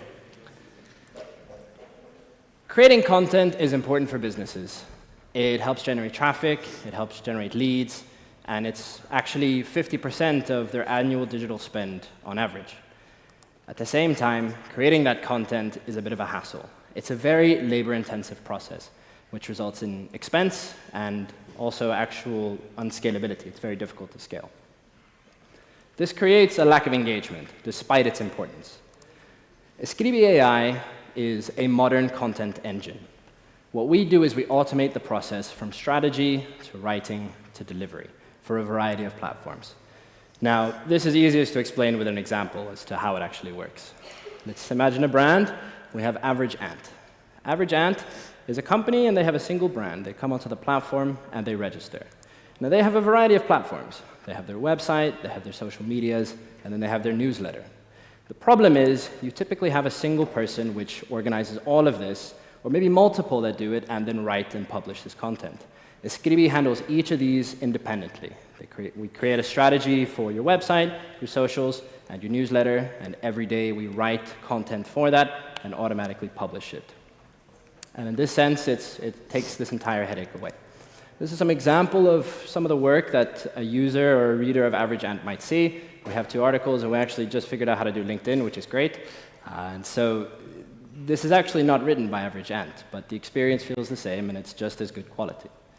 Now, when we talk about the pricing, Average Ant will typically pay 10 euros a month. But we have a variety of add-ons which add quite a bit of value, and so we see that the average user will actually spend about 15 euros a month.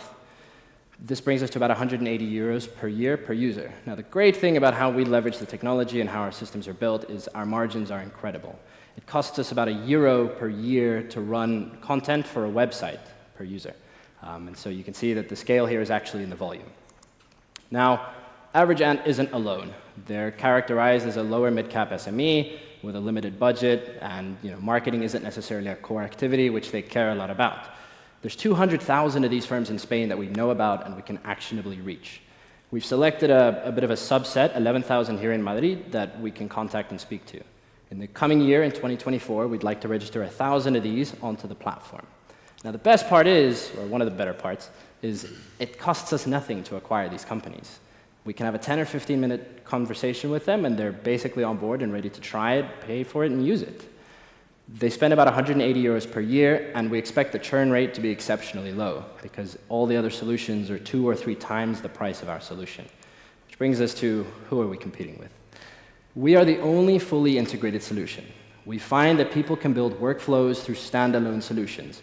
You might use one thing for strategy, another for writing, and a third for delivery, but you're paying at each step, and it requires work and labor in order to put that all together. So we centralize everything, and we're just a simple platform you come onto, and we handle it for you. And I know this is taboo, and people don't like saying it, but businesses love it, which is we're cheap. We are between 50 and 80% below market rate. We're a very effective solution. That's part of the attraction. Now, you don't need to take it from us. We've been working with a couple of people, a couple of brands that have been using this and exploring the tool while we're in beta. And generally, the message has been great. The only thing that they'd like is more functionality. And that's actually the place that we'd like to be in, and it's the path that we'd like to continue into. And that's where we need your help. We'd like to raise about 250,000 euros in order to really capitalize on this opportunity and take the product to market over the next 2 years. We have a great team, and we have the right opportunity paired with the right resources. I'm very confident that we can make it happen. We're currently in beta, and so if you have a business that could benefit from this, or you're interested in hearing a little bit more about how it works, we'll be around afterwards for you guys to speak to. I'll hand you over to my very capable friend, Mr. Fierro, to take any questions.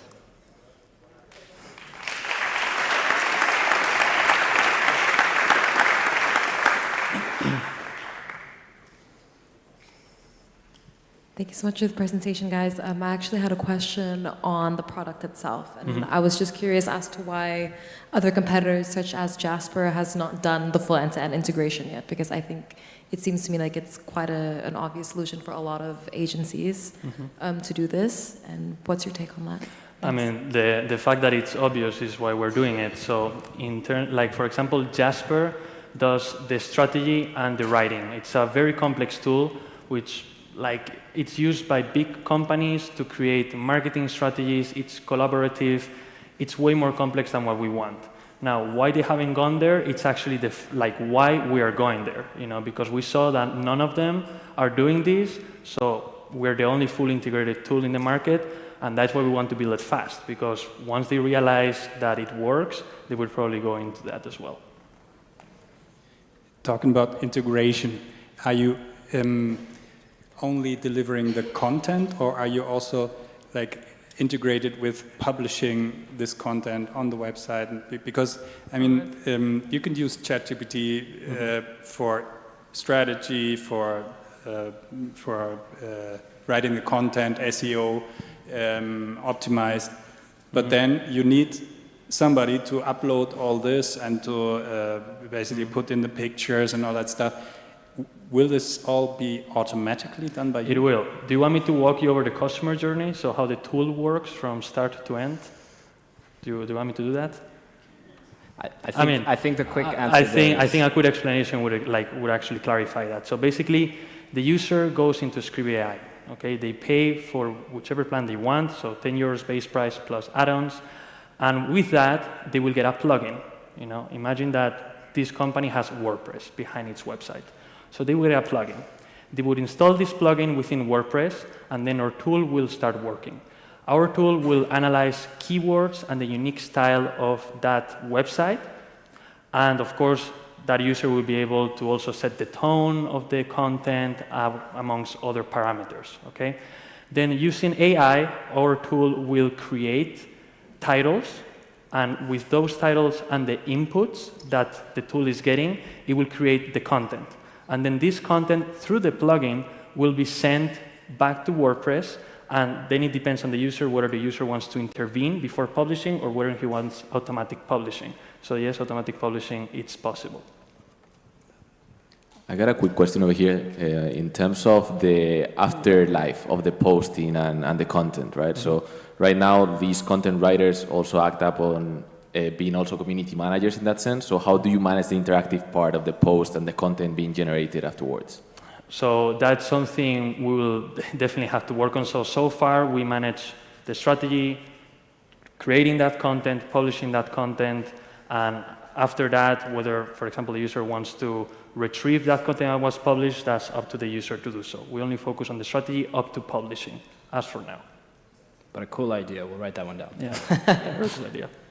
That's all the time we have for now. Yeah. Thank you very much. Thank you.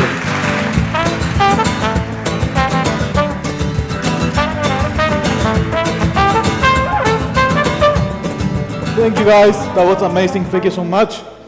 Okay, let's be honest, we all gonna look good, but sometimes getting to where we're not gonna see takes some time, takes some work.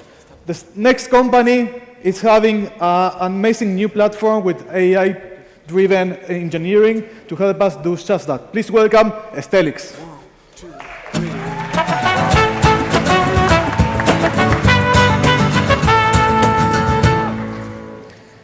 Good evening, welcome. Let me introduce you to Stelix, empowering beauty and health through information. The aesthetic industry is booming. However, it is plagued by three main problems: scattered information resulting in confusion and frustration, commercially driven professionals pushing unnecessary and costly procedures, leading to financial constraints, driving potential customers to risky black market alternatives.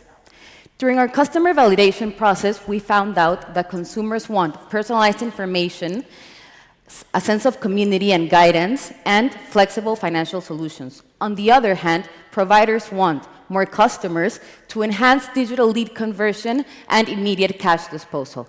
Now let me walk you through our MVP by showcasing Maria's journey. Maria wants to start exploring treatments for her face. Although she doesn't have a specific area in mind, she does have some overall concerns.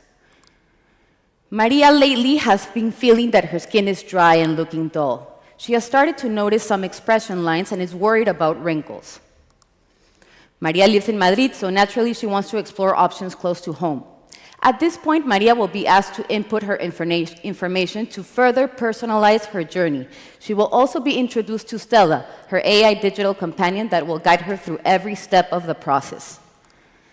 Then, Maria will be directed to her unique aesthetic journey, where she will be able to see a list of selected treatments that best match her concerns.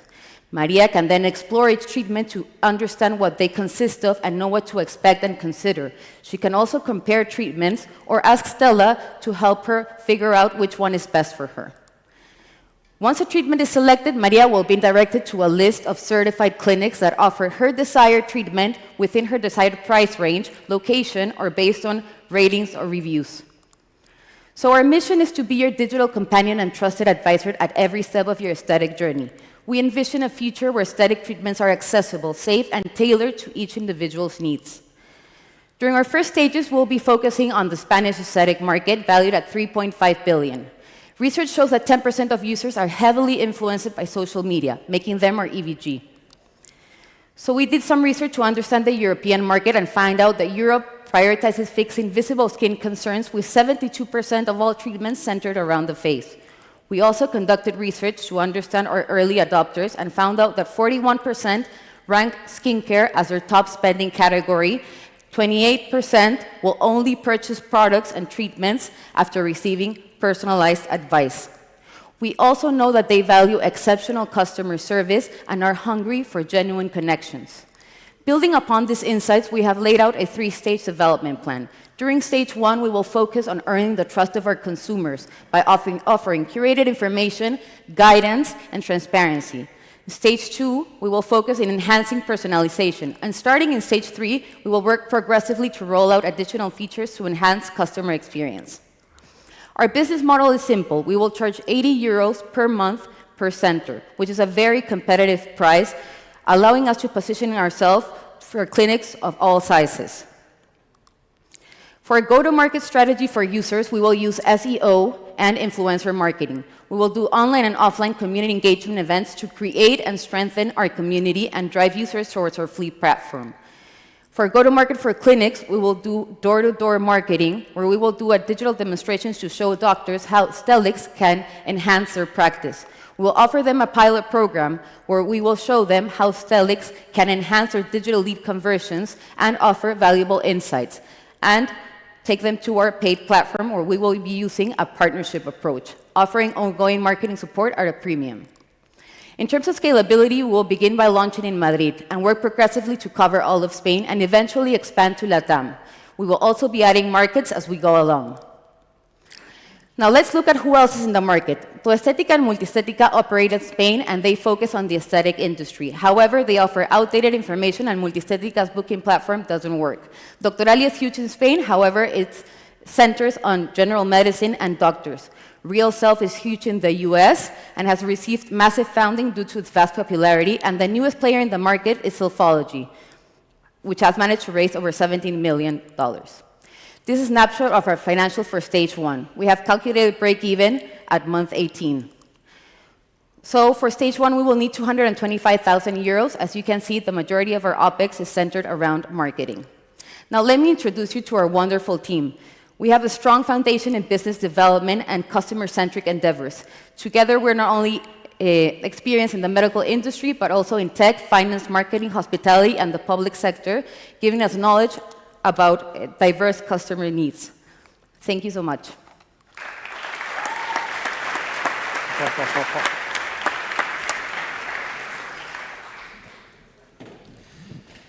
Thank you very much for your presentation.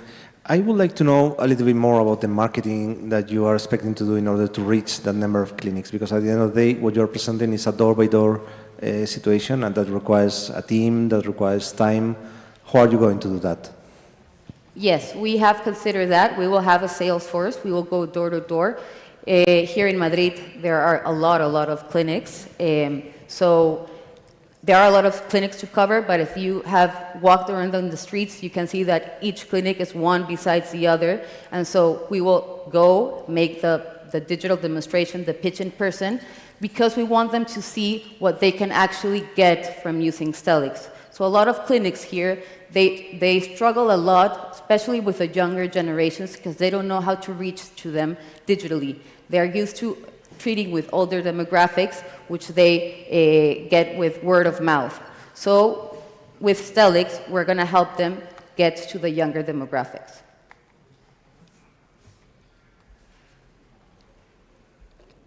Thank you very much for the pitch. Question aligned to the question from Jose.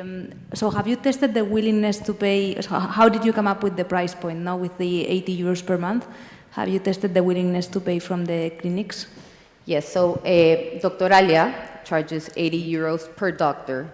So if you have more than one doctor in your center, then you have to pay per each doctor.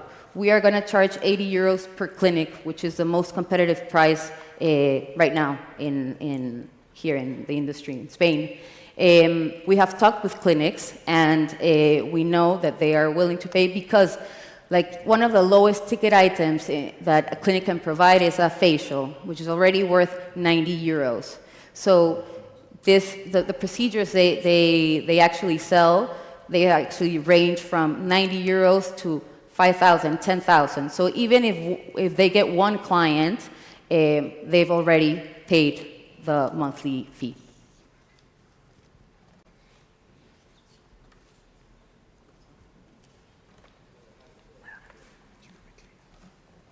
Hello, a quick one again following up on that go-to-market with the clinics. Can you guide us on the CAC calculation? Like, can you tell us a bit more on that $130 per clinic acquired?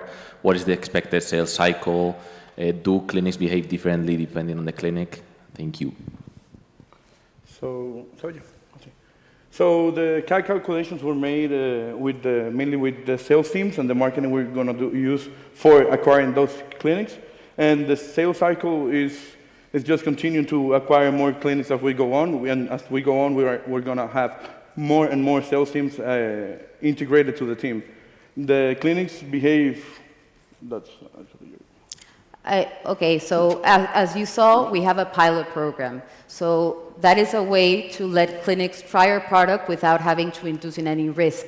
Obviously, the pilot program is going to be free at first, which is why that's considered in the CAC. And it's also helpful for us because it's gonna let us know what actually our worth is for them, because we can see actually how much traffic we're driving towards them and then leading them to the paid platform. So the CAC is basically the sales team, the pilot program, which we're going to be offering at first the service for free, and yeah.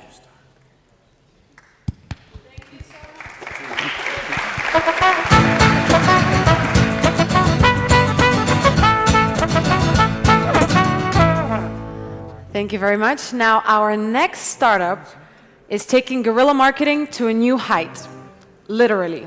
Please give a welcome applause to Fly Your Ads. Good luck. Can anyone remember the last advertisement you saw on your way to this event? Exactly, you can't. The reason you don't remember is because advertising screens don't capture your attention. I mean, all the thousands of screens we see every day, they look absolutely the same. On top of that, companies can't even measure engagement or leads generated by individual displays. Let me introduce you to Europe's first patent-pending drone that makes your ads fly. We engineered 2 ultra-bright LED screens to hang highly visible in the air. I promise, Fly Your Ads definitely stands out from all boring screens and billboards. Fly Your Ads is actually a software and data company. Our drones have an AI camera that detects the gender, age, ethnicity, emotional state, engagement, everything you can imagine about your target customer. Here you can see my amazing co-founders, Laura, 35, and Hector, 42. The camera detects a surprised 38-year-old lady and a happy 41-year-old man. Pretty accurate, right? This data is now registered in our own technology, backed by over 1 million euros of investment. When we started in September, we never thought that we would gain traction from tens of multinationals. 2 weeks ago, I got football club Real Madrid to sign an LOI to employ our drones at their stadium. Only 1 week later, I was already negotiating with our head of growth, Luis, the exclusivity for Fly Your Ads. On top of that, we're proud to announce our exclusive partnership with Chargy, a multinational data firm working with top sponsors like Coca-Cola and Red Bull, providing us access to Spain's major events. In March 2024, we expect the delivery of our first drone, introducing it to 2 events per month, like the Taylor Swift concert and the Football League. You won't believe this. I spoke with Promodrone, a US drone company with investment from Google, and their pilots achieved 20 times more impressions, 8 times higher conversions, and doubled engagement compared to traditional advertising screens. Is it more expensive then? Absolutely not. In fact, our CPM is 8 euros below Spain's industry average. With this advantage, we're targeting Spain's out-of-home advertising market, valued at 400 million, and expected to grow at a 12% CAGR, totaling 120% over the next 6 years. How will we make money?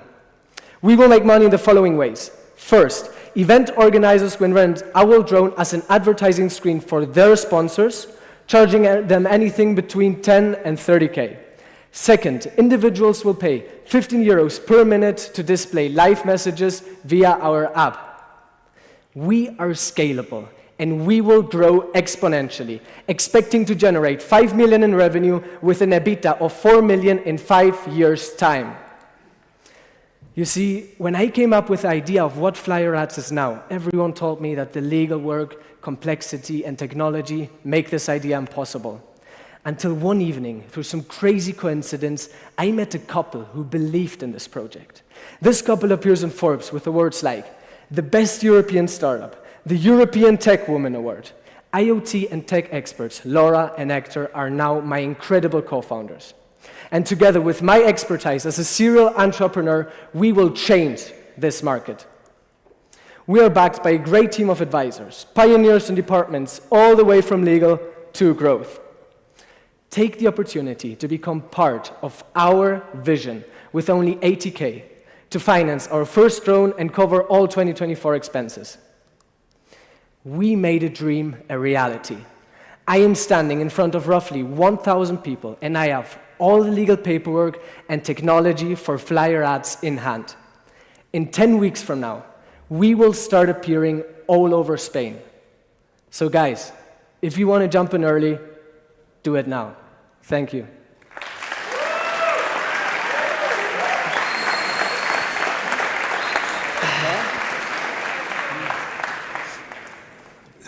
Hey, congratulations on the presentation. Thank you. Just want to pick you up on scalability, right? So you're looking for 80K for one drone, and then you talk about getting to 5 million in revenue, 4 million in EBITDA within 5 years.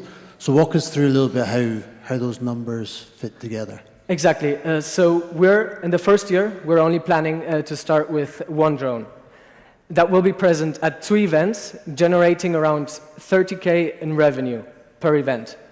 That means 30K times 24 a year with one drone. And we will scale in those 5 years from one drone to 20 drones. We can do that organically or inorganically, accelerating the process. Yeah, hello. A question here regarding the hardware itself. So in terms of sizes, how big is the advertisement for impacting the amount of people within the event? And regarding that, what is the counterpart of making it bigger towards regulation? How do you manage with regulation? And if the patent, if you can also guide us on the patent. Of course, sure. So our drone has a size of 38 inches. So it's pretty big, it's a TV screen. But what you guys have to know that it's not about the size, it's about how bright the screen is, so about the illumination. We have 5,000 nits on the screen, so like even if the sun shines against the screen, everyone will see it. Okay, what we're patenting is we are filing a patent on putting screens on drones in Europe. And regarding the regulations, it's all done. We have all the legal paperwork. Actually, our camera is already working at advertising screens of our partnership, so it's all done. So, we're investors in Chargy, so I hope that Laura and Hector are not getting very distracted. That's crazy. But no, anyway, I would like to know how it's going to be like the first pilot, for example, within a stadium. So I mean, Real Madrid don't want to get any risk about this kind of... Sorry, could you repeat that? Yeah, the pilot. How it's going to be the first pilot, for example, in any stadium? Okay, so we're planning to do the first pilot at one of the Real Madrid matches. So we receive the drone in March, and then from then on. So how it will work is we will put the drone and fly it around. Like at the stadium, there's an area where you aren't above people, you know, like right at the corner. So the drone will fly around at these corners so that everyone sees it without putting in danger anyone. Because, like, of course, there are some risks. If like a football flies against the drone or whatever happens, then like if something happens, we even have a parachute installed. So don't worry about that. But it's a pretty safe option. And that's all the time we have. Thank you.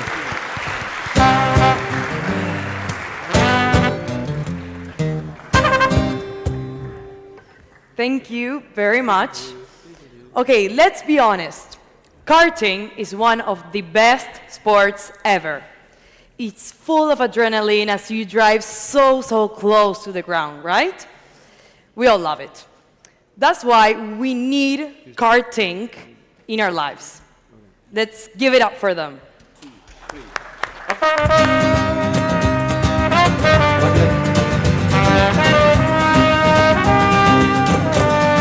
¿Me pongo aquí, vale?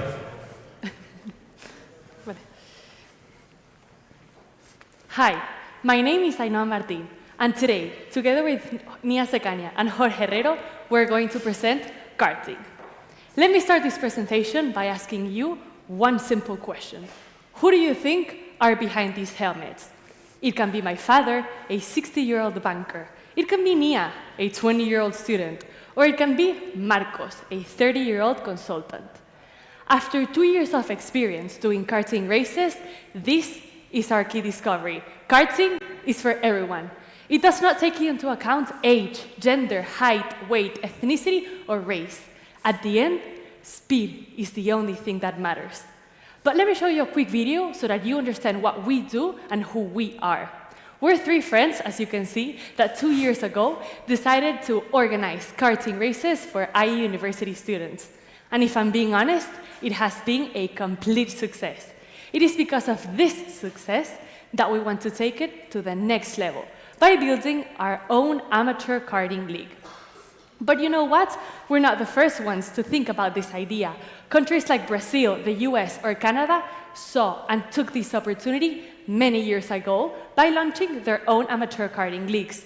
See, we're not reinventing the wheel, we're just accelerating it. And why am I saying that we're accelerating it? Because we don't want to build one, but 4 vertical karting races, starting from high schoolers to university students to the corporate world and onto the public sector. But why will these entities trust us? Starting with the high school, we are giving them first glimpse into the motorsports industry. Moving to the university, we are giving them point of differentiation from others. And for both, we are giving added value to their student experience. Moving to the corporate league and executive, we are giving activity that is tailored for a team building and networking. But you want to know the real why of our company? It is so much bigger than karting. It is our community. And it is because of this that we want to launch an app connecting our community of drivers with the sponsors that we will have, which Jorge will delve in later, with the karting places. And how big is the network that we're going to be creating? By adding high school, university, corporate, and public sector league, we get to a number of almost 140,000 clients. And this is only in the area of Madrid. Imagine if we scale this to a national, regional, or international level. For our business model, we have 3 main revenue streams. The drivers, who will be paying a ticket at around 55 euros, and we will take a commission about 10% because we are the intermediaries between the drivers and the karting places. Following with the entities, we have a main entry fee that will allow employees from the entities to participate in the leagues, and then also a maintenance fee that will keep everything running smoothly. Following with the sponsors, we will have different tiers. For example, the gold one, and the gold one will be able to put the company name to one of our leagues. And why are we set to success? As we already mentioned, we are building first ever amateur social karting league in Spain. And we are doing so much more than karting. Through races, we connect people. And if there is one thing that differentiates us as a team, is that we don't take empty words, we take action. This is why 2 years ago, we've created iMotorsports Club, where we do monthly karting events with partners such as Red Bull. We've already done 20 really successful events, 2 annual karting championship, and 1 event with Carlos Sainz Sr. as a guest speaker. And in less than 6 months, we managed to sign up 800 students, starting from undergrads to masters, and even to alumni. And only in 1 year, in 1 university, we managed to generate 20,000 euros. Can you imagine what we can do if we combine 4 leagues together? But let's go into some numbers. We invest 0 euros in customer acquisition because people really like us. But in reality, we have a retention rate of 35%, and people, I'm being serious when I say people really like us, because they tend to come and they tend to spend a lot, which is 65 euros in each race.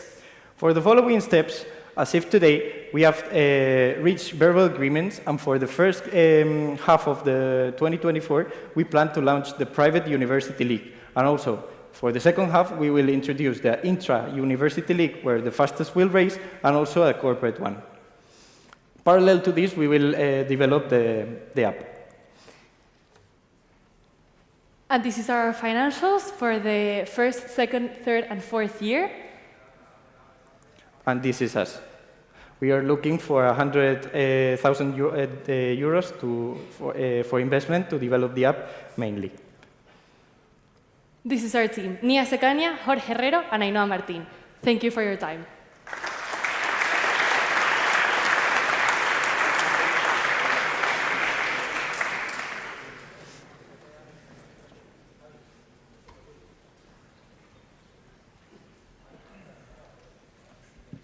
Thank you guys for the pitch. I was wondering, what is your relationship with the karting clubs, like the karting facilities? Is this a limiting factor also if you try to scale this up? Are there many around? Is this a local strategy? Can you tell us more about that part of the... For the moment, we've been operating both in Segovia and Madrid, because the uni have also a part in Segovia. And we do agreements with them, because also we manage a lot of people. And basically, that's part of our power, that we can reach these places with a lot of people. So normally these karting places accept like a tiny group of, I don't know, 10 to 15 people. And us, in only one event, for example, in the Motorsports Club, we bring around 60 people. So we can leverage that, as Jorge said, that amount of, like very big amount of people, and say, and negotiate with them the price so that they can lower it.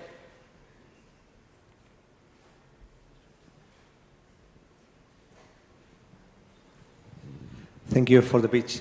We were thinking a little bit about the cost of acquisition that you were presenting, the zero. Can you get in more detail about it? And a part of that, how do you think you are going to expand to different places? Because at the end of the day, you need to increase team, you need to train people, you need to manage different facilities. There is a lot of logistics to be done in that part. How is going to be organized, the team? Thank you. So basically, for the first question, the customer acquisition cost, we actually don't have one, because as we are operating in IE, we use IE Connects, which is the facility to reach students. And also, we have the benefit that we are not reaching, for the first years at least, directly customers. We are reaching universities, so that's the way we are going to acquire customers. And could you repeat the second question, please? The logistics. The logistical of these events, because at the end of the day, you need to have these facilities. Okay, now that you have explained that, you are going to be in different universities, you need people there. How are you going to organize that, and how are you going to fund all these elements? So for the logistics, for example, we had a meeting a couple of weeks ago with a person in ICADE, and so basically, because karting moves a lot of people, we're going to find ambassadors in each university, and those will be the people that are going to be in charge of promoting this inside their universities. So as Jorge explained, because our model is B2B for the start in both the high schools and the universities, we go to the universities, we promote our karting leagues. Also, we go through the students. So, for example, we found this guy that was super interested in joining our team. And so that way we can manage to acquire a lot of customers through internal ways. And also, we have the logistics of the karting places as a whole, which because we have a lot of experience doing these karting races and managing the logistics within the karting place, we are developing a method so that we can automatize as many steps. So for example, in this app that we want to build, we're going to have the steps cleared out and everything so that it runs as smoothly as possible throughout the whole customer journey.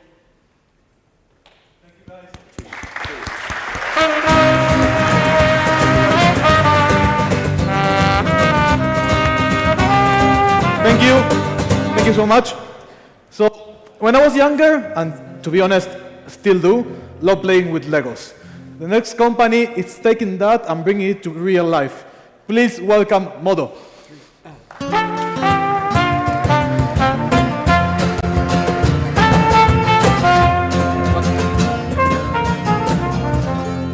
Well, welcome to Modo. We are a prefabricated high-end homes UAE company. I want to imagine yourself living in your dream home, a home designed by you for you just by the click of a button. So what is the problem? There's been a 10 million UAE population increase since 1960, which leads to a home shortage with an increase in demand and a slow process. And the way they are trying to solve it is with this non-aesthetic architecture in a time-consuming process and with poor quality construction. So that's the UAE opportunity. We have between 25 and 65 years old UAE nationals willing to buy a house, and the government is giving away 1.7 billion square feet of granted lands and up to 250,000 tax-free housing loans, with one condition: the construction has to be done under 3 years. So this is where Modo comes in. We are a company creating high-end AI design prefab homes. We offer faster timeframes, fixed budgets, and energy efficiency. How do we do this? Well, with the Modo system, some kind of Lego pieces made out of concrete dough, with insulation, interior and exterior finishes. They come in different sizes, and when put together, they create these modules, depending on the size of the room, that put together create different houses. If we mix this with AI, we can create almost infinite configurations. We also thought on sustainability. We have solar panels in order to make use of the sun of the region. We have XPS insulation on the walls. We have insulated glass, and also we use precast concrete, which produces less CO2 than traditional construction methods. So within the Modo system, now this is the Modo platform. This is the web page where the clients will get into in order to buy their Modo houses. They can choose between starting from scratch with one of the AI designed homes or one of the curated design done by us. Once they are happy with their start, they will begin a conversation with artificial intelligence as if they were speaking with an architect. I want more rooms, less rooms, a bigger house, more bathrooms, whatever. This artificial intelligence will send that information to our database, gather back the pieces that we have pre-designed, and assemble together, showing in real time a visualization of the house. The clients then are able to see all the specifications in the lower part in real time, such as size, number of rooms, or price, and they can also customize their houses, the interior and the exterior.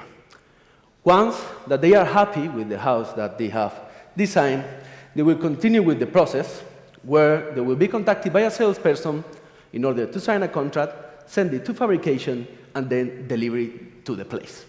We offer better design possibilities than other prefab companies in the market while reducing times and cost compared to traditional construction companies. We thought of the pricing from the smaller detail of the unit up to the house, so we can assure that we control the cost and price of every single piece, assuring a profitable margin in order to get to the 40% profit per sold house in 2028 objective. Our milestones are like this. We have 2 years developing the Modo system with private clients selected that will allow us to polish the system, and then we will jump to the market with the Modo platform and the artificial intelligence. I show you the team. We are a team of 5 architects and designers with plus 17 years of experience in architecture and design, some living in Dubai, some living in Spain, and also a deep knowledge of the market and the region that we are working in. We have done some achievements so far. We are already working with other architects, engineers, and consultants in order to develop this system. I'm talking about also talking with partners, potential partners, and suppliers. And out of these 5 clients that I'm telling you for the first phase, I can tell you that we already have 3 of them signing up with Modo. So the investment opportunity, as I told you that we know the region, we are bootstrapping for the first phase. We want to make these houses with these private clients in order to polish the Modo system. Then we will open a first round of 2 million in order to boost the AI development, marketing, sales, and potential new hires. And then in a second round, we will be asking for 15 million in order to create our own assembly line, product development, and regional growth. So nothing else to say but own a Modo.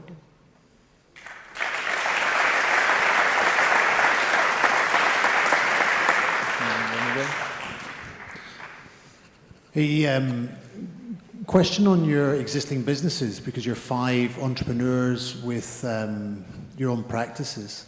How is the shareholding going to work out? Who's going to be full-time operational in this business?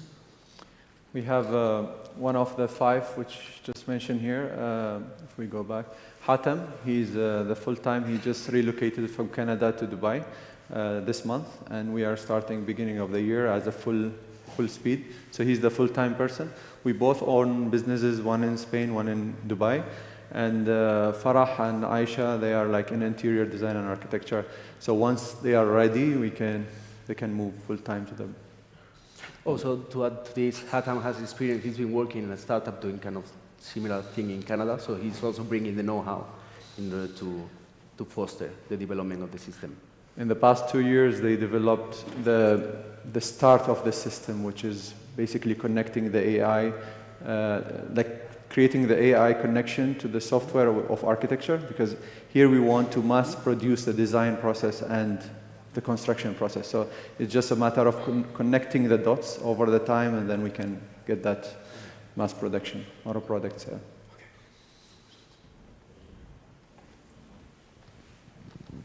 Thank you for your pitch. I wonder, have you validated that people, buying or constructing your own house is quite a high investment? Have you validated that people really want to do this digitally, or don't they at one point in time ask for like a human architect helping them with the process? The AI here is not the essence. First of all, we want to master the system itself, the process, the logistics. We have contacted a lot of suppliers that we are interested to fabricate with. So we are producing the shell in locally in the market of UAE and importing all the infills, means all the joinery, all the fit-outs. And then the second phase is the AI development, which after you master the process, then the AI comes to help simplify the process basically to the architect. So basically we have that layer of the client or the owner experimenting by themselves, or they can go to the ready series which we offer as well. Also there will always be an option to be contacted by an architect, either paid or not, in order to help you design your house. And also all the artificial intelligence part, even those customers who don't end up buying the house will provide us important information about the market willingness to, in terms of sizes, number of rooms, so it's a continually learning machine. So the main... Sorry. Also, just to answer the question, we also like to cater to the client who just would like, they already have an existing house, they just would like to add 1 or 2 rooms, which is in their lawn. So this is where the AI comes in, where they can just buy, let's say, 2 rooms with 1 bathroom. So we'll come there and just bring the module and just put it in their lawn. So we have a few options, which is you can just create, let's say, per rooms and model, and then we can add ons. And so this is where we would like to have the AI platform to come along. It's kind of working as a test fit for the client to experiment by their own until they are finalizing, knowing where they want to head. Because the main thing is not that part. We also want to establish series with artists, with architects, not really tying up only with our own architecture. So the main thing is to change the experience of buying a home as a process, hectic process, to buying a product. If we compare it to well-known brands or your phone or your car, and nowadays you can, on a click of a button, you purchase it, you configure it, and then you buy, it comes to you ready. We would like to add the fun in the designing process. So in essence, instead of us designing, you'll be the first, the client will be the first who design it. And then along the process, whenever they need the help from architect or interior designers, we are here to help as the part of the customer service that we are providing to the clients. Thank you so much. I'm so sorry.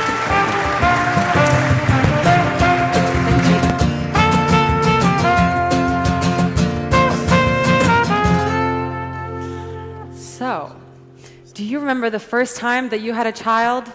Or didn't? I wouldn't know, but I can imagine that it's a struggle.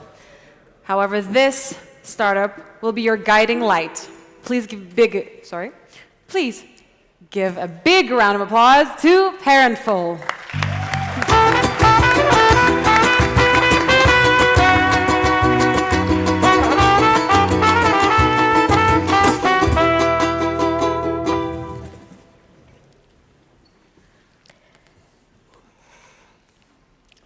Imagine your child has just been born.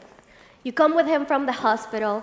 It's the first time you're alone with him. You're ecstatic, you're filled with joy. You think everything's gonna be perfect.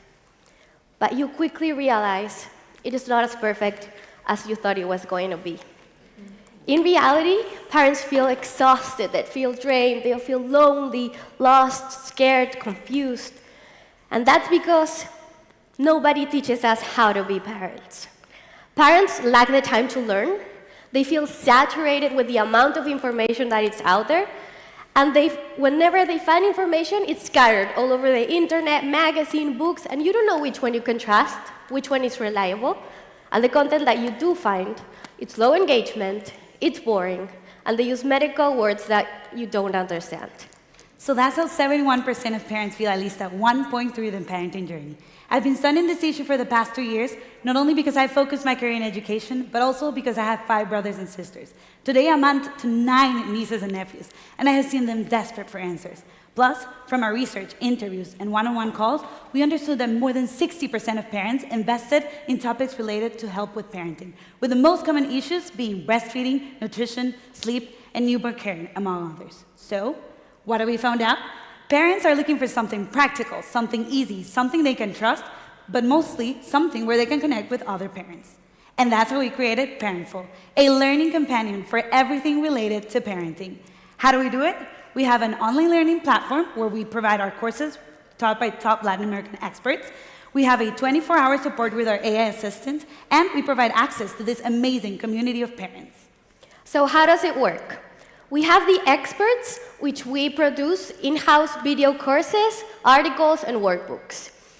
We take all of that content and we also add it to our AI chatbot. So whenever a parent asks for advice, they will be answered only with the content from our experts, making it completely trustworthy.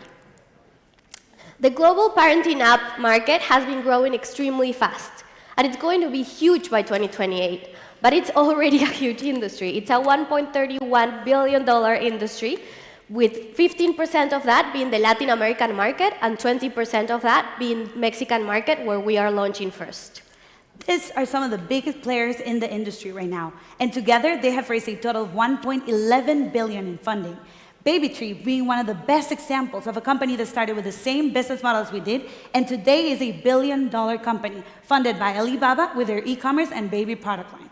Plus, we have seen some amazing exits in the industry, with LabCorp acquiring Avia Health, Johnson & Johnson acquiring Baby Center, and Maven Cleaning acquiring Bright Parenting. For our value proposition, we give you 24-hour support with our AI assistant. We bring the best experts in the region, and we make them accessible to you.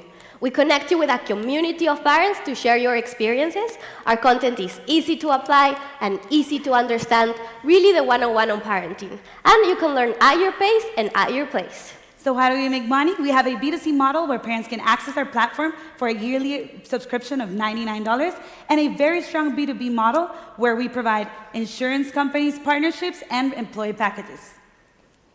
For our MVP, we recently launched our trailer with some of the experts we have already signed, and we've reached more than 15,000 people. And 61 parents have already signed to the waiting list of our courses, proving that there is a problem and that Parentful is a right solution for them. So what have we achieved in 10 weeks? We already have 7 parents and experts signed. We started conversations with 6 companies across Mexico, Peru, and Costa Rica, and we were the team to win the most prizes during the Startup Lab competition. For our financials, we're expecting to achieve a break-even point for year 2 with a lifetime value of $70, a CAC of $18, which gives us an amazing LTV-CAC ratio of 3.8. For our next year objectives, we are launching our beta version with 1 course by February, and by May we'll launch our complete version with 8 courses. By July, we'll have 500 paying customers, and by the end of the year, we'll have 2,000 paying customers. And how are we going to achieve this? With this amazing all-woman team. We have experience in marketing, sales, strategy, operations, and education, but also Mariana has been doing parenting research for over 2 years. I have worked for one of the biggest diaper brands in the world, and the other Mariana has experience with Mexican startups. Plus, we have gathered an amazing advisory board with experience in Y Combinator, AI implementation, launching and selling education startups, and going IPO. So investors, we're looking at an amazing opportunity of $150K that we're going to use in the first year to develop a platform, train our AI, and produce our courses. So we are Parentful, and parenting is our thing. Thank you.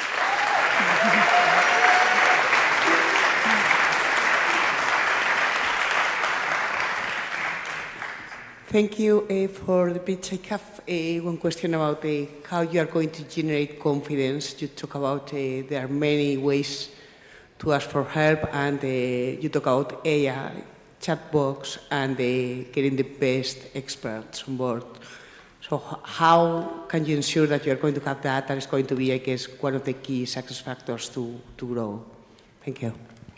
Yes, it will actually be one of the main components, and that's why we're leveraging a lot on our experts, and we're selecting our experts based on their background, their studies, but also on the confidence that already people have in them. For example, one of them already has a lot of experience working with parents, and they already trust her on this type of sources. So we are basically leveraging a lot on the experts that we're choosing initially. And also, of course, creating a brand that's really relatable for the parents to trust and really relatable with the problems that they normally have. And for AI, we think it's extremely important because we know that parents need a solution to talk to someone at 2 a.m. when they need advice, but AI is kind of tricky because you mostly get answers from all of the internet, so that's why our AI will be only fed with the content from our experts so that they can trust the content that they get.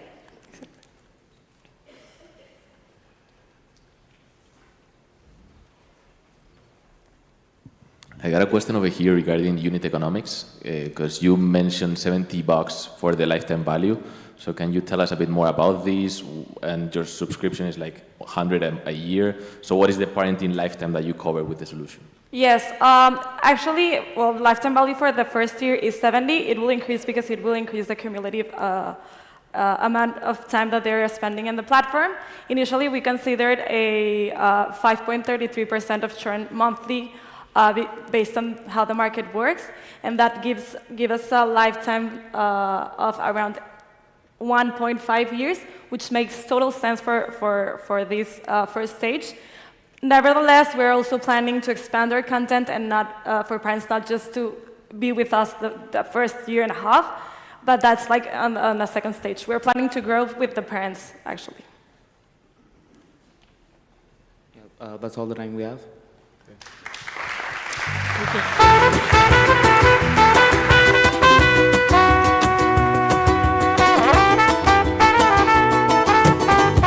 Thank you so much. So, as an Argentinian, I understand the true value of digital assets. They offer a real solution to our biggest problems. And in fact, this could explain why a report from just 3 months ago from McKinsey says that 80% of the emerging unicorns in Latin America are focused on fintechs and e-commerce. So, in line with this amazing development, I'm thrilled to introduce Pythas, a very important startup in global payments with Latin American companies. Please join me in a big round of applause.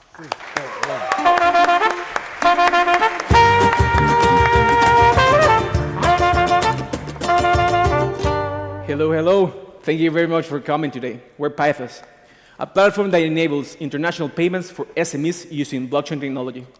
Now, to illustrate the problem, we have Juan. Juan is a businessman in the agro sector. He has a huge problem.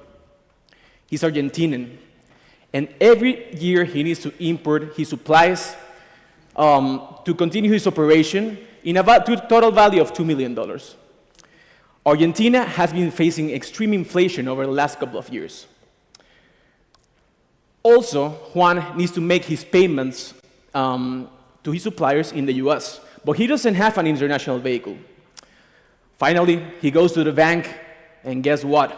They rob him with extremely unfavorable FX rates and high fees.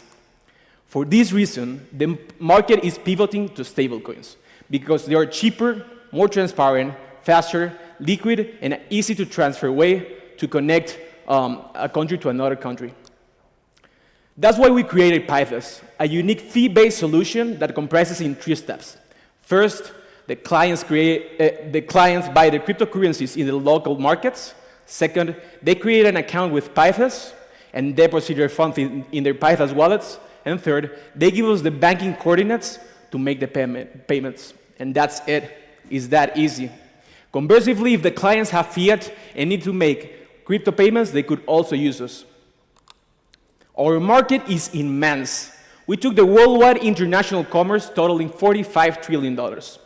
And for our personal target, we took the 0.17% of the countries that we want to work in over the next 5 years, which are Argentina, Brazil, Mexico, Venezuela, and the UAE, totaling $4.45 billion in volume traded by year 5. Now, the moment of truth. We're not just an idea anymore. We're a reality. We have been operating for over a year. We have generated over $70,000 in revenue. Today, we are a financially regulated institution in the US and soon in the EU. Today, we have also onboarded over 20 clients. In the pictures, you can see our headquarters in Miami. Apart from this, we have identified over 70 companies that are suffering the same problem as one. These are some of the companies that we are already in contact with to increase our client base. This is how 6 months of web development looks like. A platform that is so easy to use that with the use of 3 clicks, you're going to be able to make your international payments possible. In this year operating, we have faced some bottlenecks, but the good news is that we have also found the solutions. We have been working with limited clients since our MVP was based in doing the manual transactions, and for this reason, we're creating the platform to automate payments and boost scalability. In the second hand, we have delayed payments. We have been working in a same-day base, and this is not enough for our clients. For this reason, we're raising working capital in order to make immediate payments. Finally, banking limitations. Banks are traditional institutions. For this reason, it has been really hard for our venture to find the right partners. We are taking a lean approach to this and applying to every single crypto-friendly bank there is in the US. Let's remember Juan's problem. And let's think he uses Binance or Coinbase today, which are the biggest crypto exchanges. They are great for settlements, but they cannot make third-party payments. Then he could use a more traditional way and use Wise or Western Union, but they are extremely expensive. Also, you have Ripio, which is the best Argentine exchange, but they are too local. And then you have informal desks, which represent high risk for your money since they are unregulated. Because of our uniqueness in the sector, we forecast that by 2028, we will be generating $14 million in revenue, 63% of EBITDA, and a CAGR of 104%. We have huge plans, and today we have showcased that we are targeting a real-life problem. By Q1 2024, we plan to have our platform up and running, and from then on, over the next 5 years, we plan to have one or two locations of our targeted countries until 2028. To make all of this a reality, we're raising $5 million. $1 million in equity that is going to go to talent, technology development, expansion, and marketing and sales, and $4 million in private debt. That is going to go to working capital in order to reach immediate payments. Our founding team is composed of Boris Bonsalve. He has been an entrepreneur in the imports and export business for the last 5 years. Myself, I worked as an analyst in a crypto hedge fund and in a real estate investment fund. Marco Montes, our programmer, he currently works in XRV and he's a freelancer. We have a compliance department and Diaz Reus as our legal consultants in the US. Today, we have generated an extensive network of businesses that are suffering this problem. And tomorrow, we can make this a reality together. Thank you very much.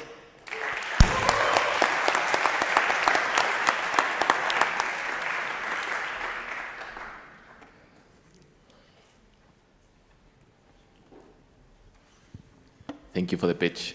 Question here regarding the type of customers that you're facing. Right now you have 20 companies onboarded. Can you tell us a bit more about the learnings on what is the ideal customer profile like for you?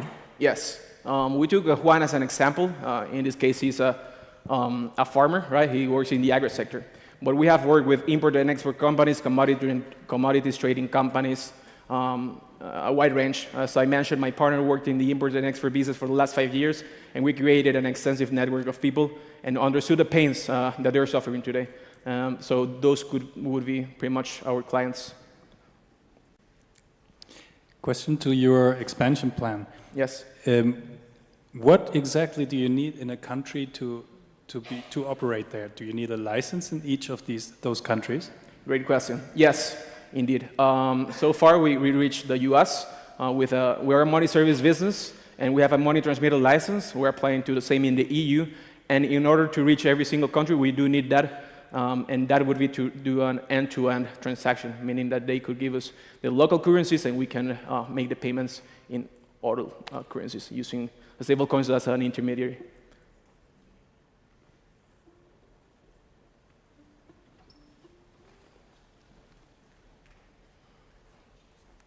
Thanks. Thank you for the pitch. Do you really need your own licenses, or can you partner with existing financial institutions and money service businesses?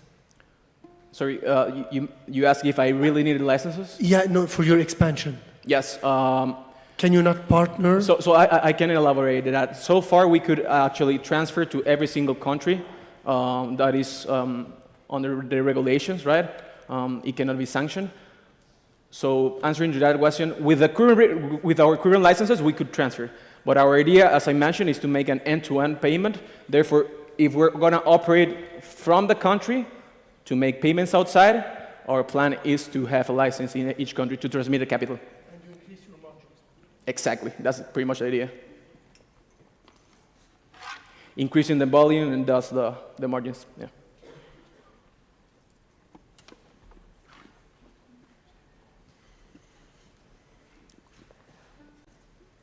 Thank you. So the premise for this to work is that the stablecoin is stable, right? But in the past, we have seen cases where the stable coins haven't actually been stable. How are you protecting yourself from this risk? That's a very good question. And indeed, we have faced volatility in the market over the last couple of years. That's why we believe of ourselves as risk managers more than operators. In our risk manual, we have a rule that we should not have holdings of stable coins of over a couple of hours, and we never sleep in a stable currency, we sleep in dollars. So to answer to your question, that's how we mitigate risk internally in the company. Yeah, and that's all the time we have.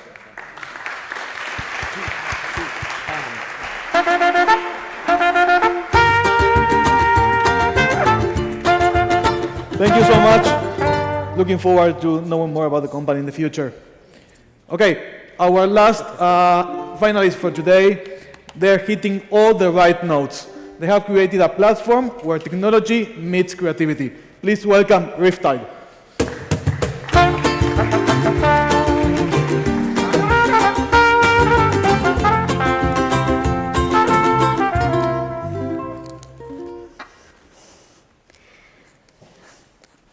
Okay, this is Riptide. So first of all, we'd like to introduce ourselves. Each one of us is both a technology expert and a professional musician. Now let me tell you something. Being a software engineer is easy. Being a musician is hard. Behind every song you've ever heard, every music show you've ever seen, there was a collaborative effort. It was never that one guy that you see on stage with a guitar. Behind him, there is a sound man, maybe a producer, other band members. Music is naturally collaborative. And I can tell you, as a musician, it is hard to find all the right connections and all the right collaborators for your own musical projects. And that's what we do at Riptide. We make it easier for musicians to find all the right collaborators for their own musical projects. How? We're building a marketplace where musicians can offer services to each other, and they can find everything they need, all the resources to grow their musical career at the tip of their fingers. Now you're probably thinking, this is super basic, right? Well, how hard could it be for musicians to connect with each other? Well, how do you connect with other people? Social media, right? The problem is that social media is not tailored for the music industry. If I need to find a drummer for my band, I need someone with a certain availability, someone with a certain rate, and I can't query that information on social media. Now, there are platforms that are more tailored for musicians. However, a lot of them are too niche. There are many platforms for collaborations of producers, but it's just for producers to find other producers. If I need a drummer, he's on a separate platform. The market is very fragmented. Also, like you can see, a lot of those platforms have very bad user experience, and they just end up getting abandoned. People are so desperate to find musical connections that they are resorting to dating apps. This is a real screenshot taken right here in Madrid. Someone posted, "I'm here not looking for a date, I'm a producer, and I need someone for my next project." This is real, and it's ridiculous. Now, we're not the first ones to identify this problem. There have been, over the years, other companies who have tried to tackle this issue. But most, if not all of them, are American, and they weren't able to take over the European market successfully. In addition to that, they weren't focusing on the local community. And to us, the locality is a high value. We think there's a lot of potential in exploring the music scene around your house. What if the drummer that you needed lives right across the street? So what did we do? We built a mobile-first solution with 3 key features. 1, portfolio management, where musicians can showcase their talent the way it deserves. 2, the marketplace, of course, where musicians can offer services to each other to find services and be found. 3, a map view for the marketplace, where musicians can explore their local music scene.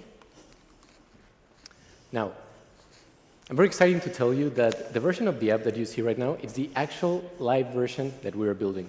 As Sofri mentioned, we have a technical background, and we're already done with around 95% of the development. We're doing the final touches before we release next week. But before that, we have also completed several steps that show that our users want and need this platform. And the most important one has been that we have conducted extensive proof of concept, and we have made manual connections between musicians in our network and collaboration opportunities. And they have been very excited about this. Now, our business model is going to be a combination of a freemium and premium subscription that is going to allow users to tailor their profile a little bit more and to get access to AI recommendations for collaborations. And this is going to cost $5.99. And we're going to pair this with ad space inside of the app to display ads to our user base.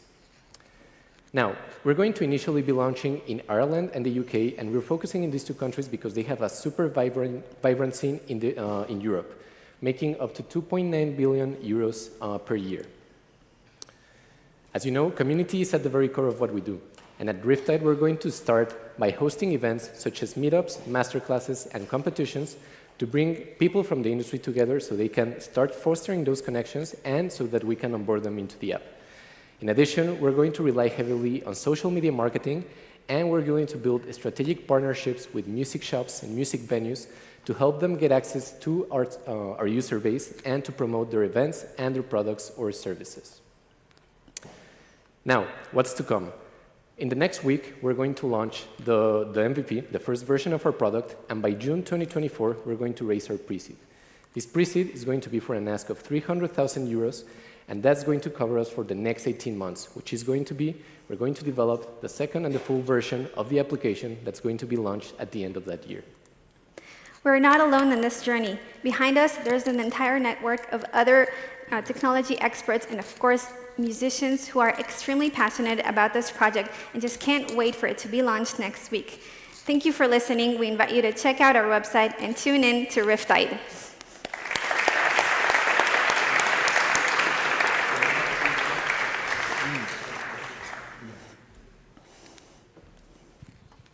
Thank you very much for the presentation. I have seen a huge evolution, so congrats. I have a quick question on the revenue streams. So I understand that in the future the main revenue stream will be on the ad side, as the premium conversion is quite low, no? How do you foresee these, because I understand that you're going to get like a big important amount of users, no, through the freemium subscription, and then you have like, I think it was an 8% conversion to premium, no?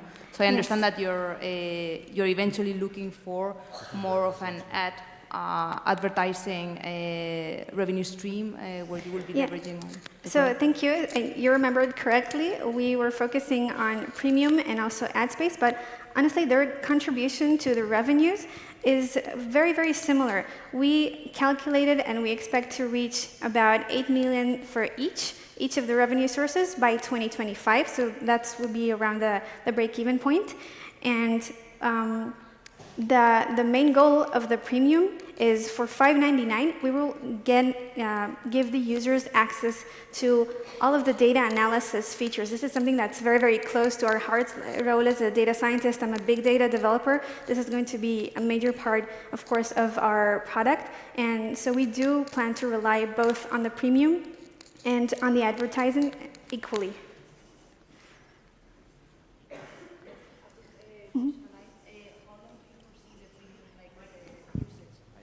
How many months do you think? The lifetime value? Yes.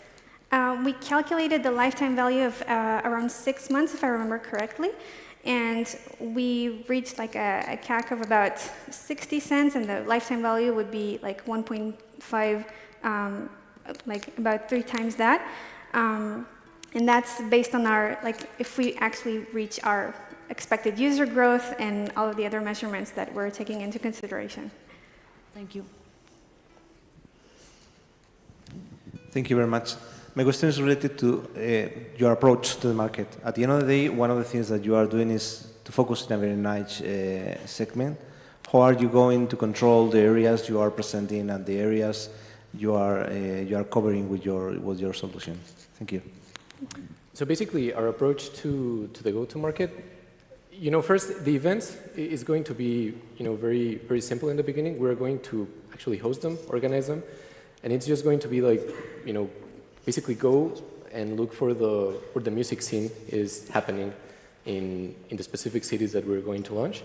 And it's going to be, going to those places and trying to partner with them to get the app there and to be able to onboard people into the app. So, we're going to focus on that, on the partnership side. And on the other hand, we also have the other type of partnerships, which is more centered around, let's say, music shops or music venues, which maybe they're not really going to make, let's say, an event, but in which they're probably going to be interested in marketing or reaching a customer base that it's going to be very condensed and very easy to reach in our platform because everyone is a musician there. So it's leveraging those two sides. Thank you.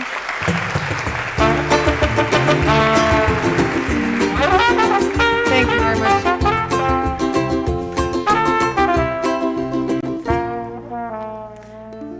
All of the startups and all the finalists and the runner-ups now deserve a huge round of applause. Thank you all so much. It was a pleasure, very insightful, and I hope you all got some value from it. Now, drum roll, it's time for jury decisions. Any drum roll possible? Oh yeah, thank you very much. Now, so the jury will make their way up. Anik will take them to the back secret door for the jury to do their magic. But this year, we're doing something special. And Ariel and Paris will come up on stage to explain how you can also contribute to making the final decision. Thank you so much. We will see you in a few minutes. Paris is going to go up now.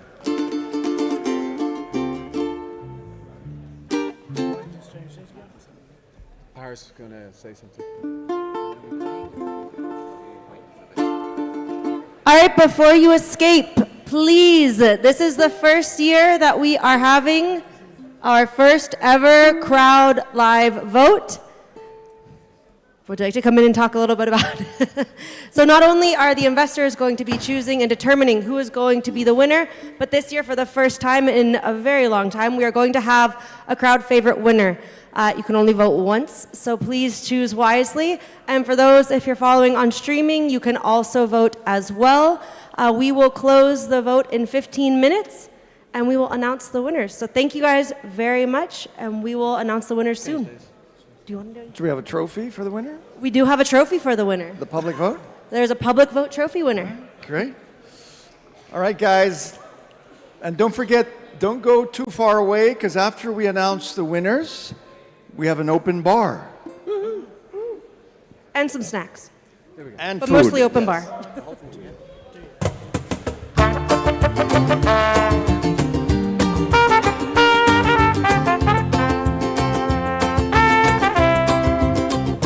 There's some strange days ahead. Feel it in my bones. Don't ask me why. Just trust me that I know. Feel for the worst, for the bad. Don't feel the worst, 'cause it won't come to that. Oh,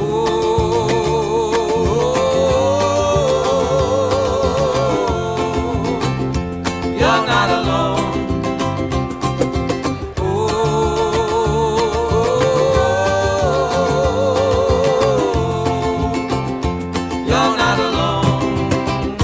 There's some tough times ahead, not like before. It must be bad, keep us behind doors. Wait for the wind, hope for the best. Fear is the enemy, don't even let it in. Oh,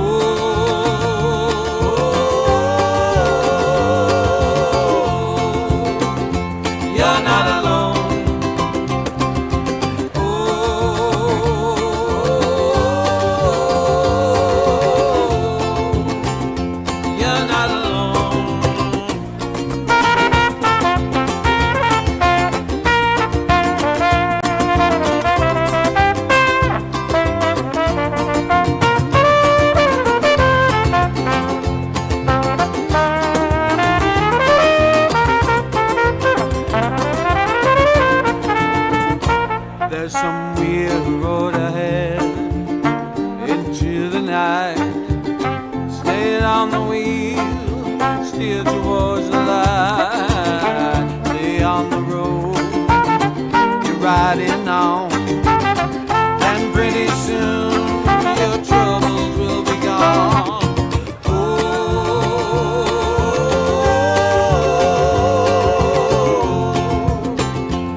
Yeah, right.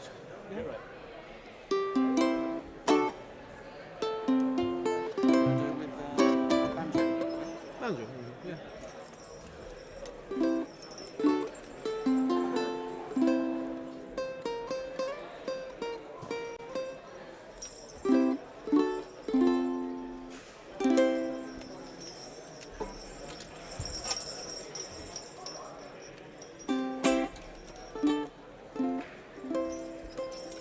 Why don't you guys start with the groove, because I got this.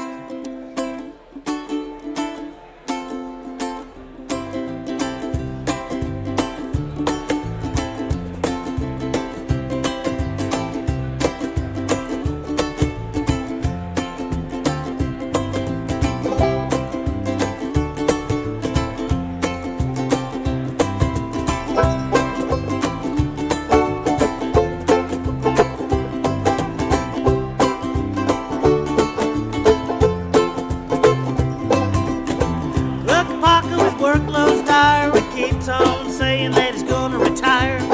But all his life he's worked so hard. Back in the kitchen or out in the yard. Breaking stone walls or building a barn. Brewing his beer and selling his cheer. Like he's really gonna retire. I'll believe it when I see it. Yeah, right. I'll believe it when I see it. No way, Jose. No way, Jose.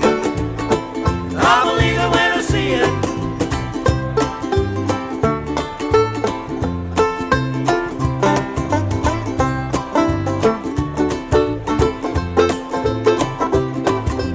Jealous Joe, this guy that I know, well, he's head over heels for fast buck flow. The years would come and the years would go. She'd get him hot and leave him cold. Now he reckons he's had enough. I'm here today to call his bluff, yeah. Sure, he says he's had enough. I'll believe it when I see it. Yeah, right. I'll believe it when I see it. No way, Jose. I'll believe it when I see it. Yeah, right. I'll believe it when I see it. No way, Jose. I'll believe it when I see it.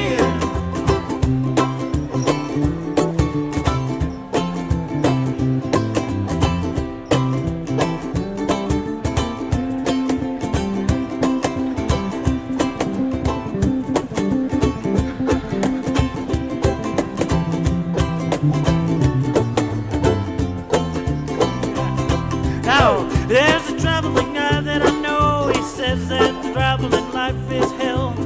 Out on the road, dozens of shows. And where was the last town? Nobody knows. Now he reckons he just might quit. Maybe slow down after one more stint. Yeah, like he's really gonna quit it. I'll believe it when I see it.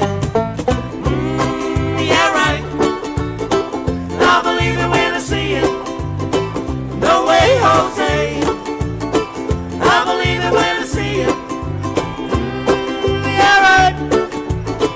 I believe it when I see it. No way, Jose. I believe it when I see it.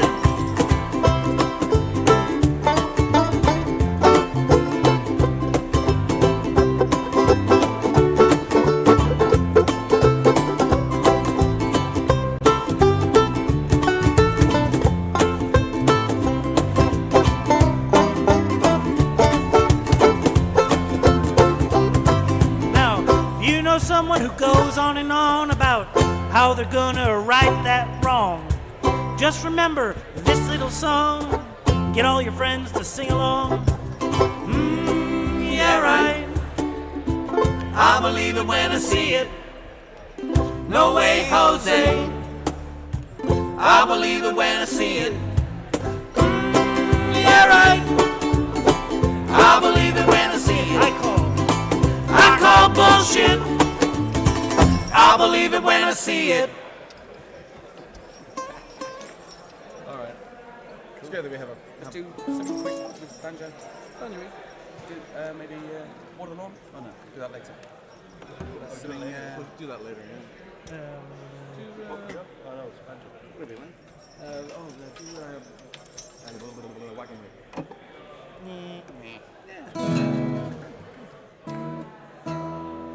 It doesn't matter. Just something quick. It's just to fill time.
Another banjo? What? What are you looking for? Oh, yeah. Say what? You have to tell them the cards. What is that? Oh yeah, just go for it. Yeah. Yeah, of course.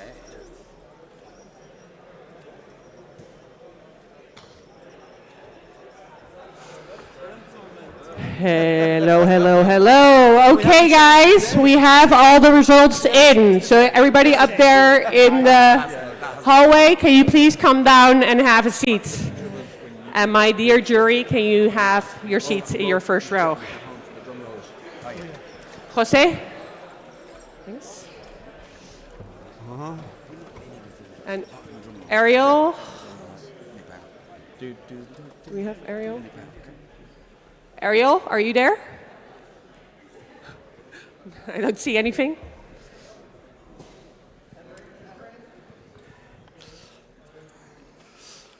Okay, guys, we got to stand a little bit more in the middle.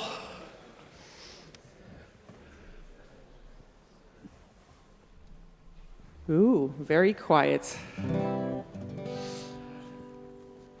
Is Ariel here yet? No? Okay. So why don't you introduce Jose here for some people that don't know who he is? Well, we get to take credit on the more non-academic side. Basically means that we can wing it. And this lovely gentleman is the more organized branch of the entrepreneurship rankings. He's in charge of, can I say, all the entrepreneurship professors at IE? Yes. So we are always very honored to have him. Please, a warm welcome to Jose. Thank you. Okay, and Henry you met before. He's the main man tonight. He's the dean of the BBAs. But with that in mind, we're going to start announcing the winners of this year's Venture Day. Some drum roll here. We're going to start with third place. Do we have it? Where's our trophies? All right. Third place it goes to Parentful. Parentful. Yes.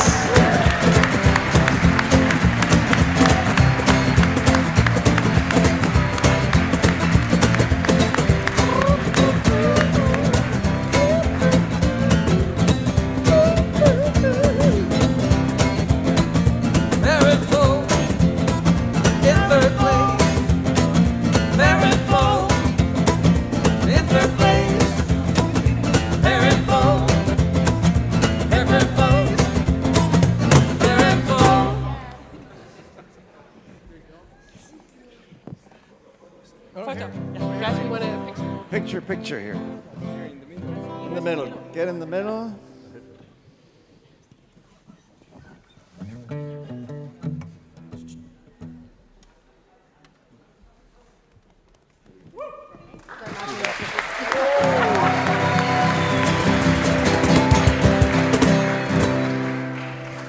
Okay, give Henry the mic now, and drum roll, please. In second place, this year's Venture Day goes to Modo.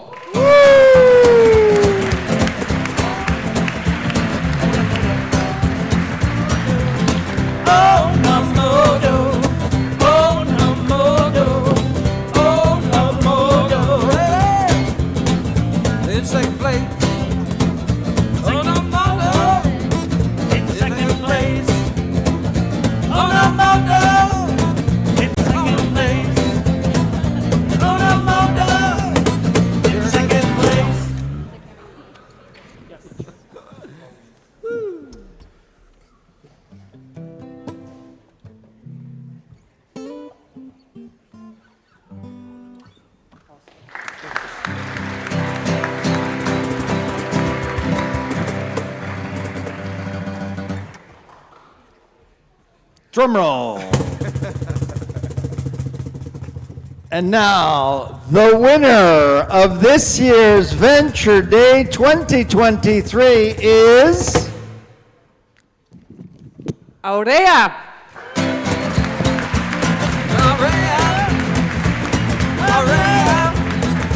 In first place.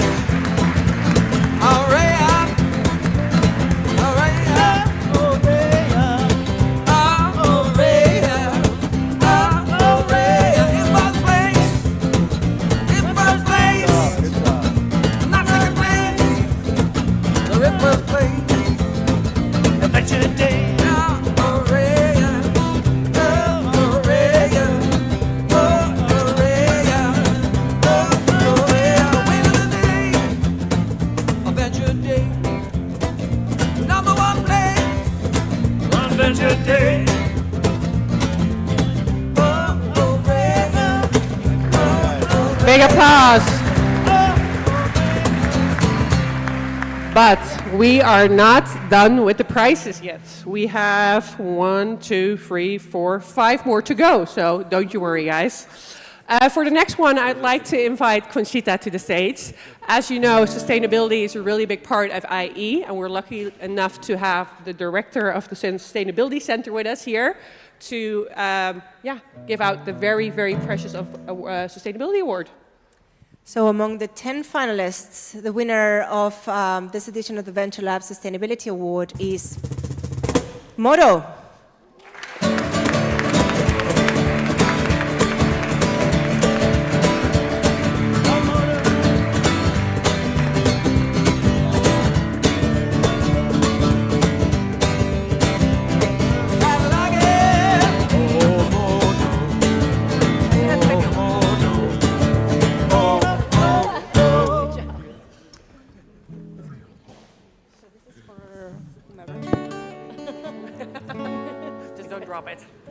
The award is alive, right? It's alive. The water's alive.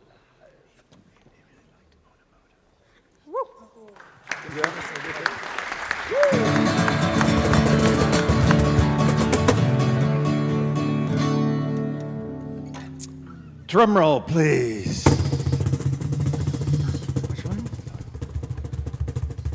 And now the winner of this year's undergraduate award goes to AI Ace.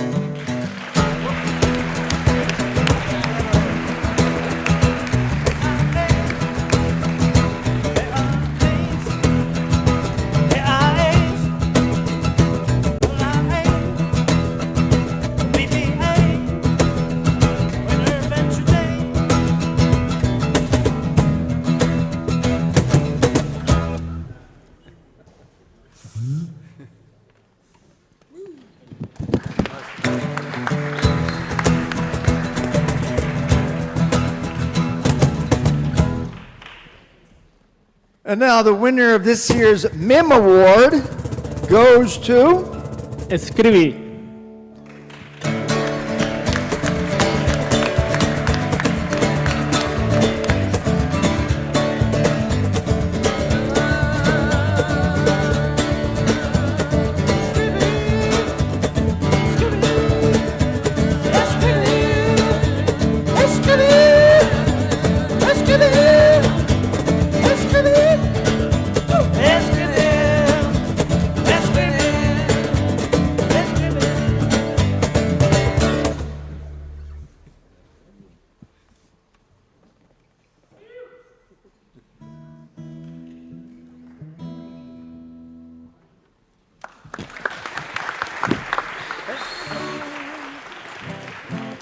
All right, what do we got? 2 more to go? Okay, and now the winner of this year's IMBA Award goes to Parentful.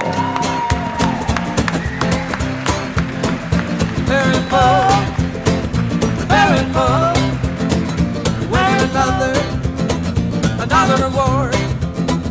Parentful, winning another award.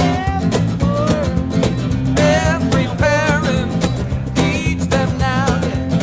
Every parent needs Parentful. Parentful, Parentful. Never get enough of Parentful. You need some more. Parentful.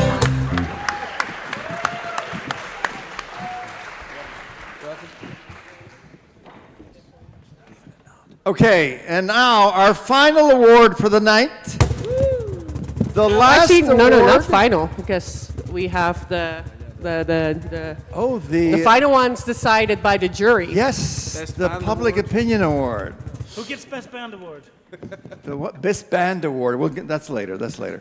All right. So and now, the Alumni Award for this year's Venture Day is Aurea.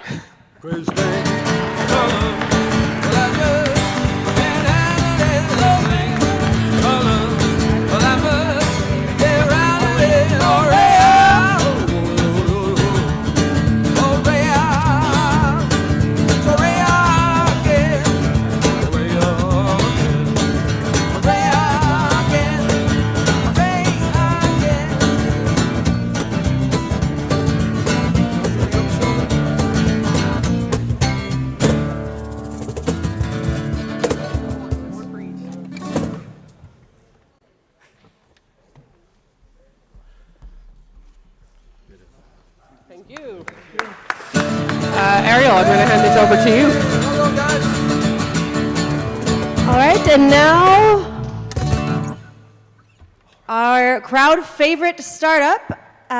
We have it already lined up there so we can see the vote. Maybe a drum roll.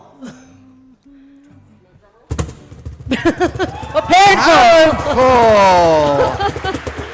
Congratulations.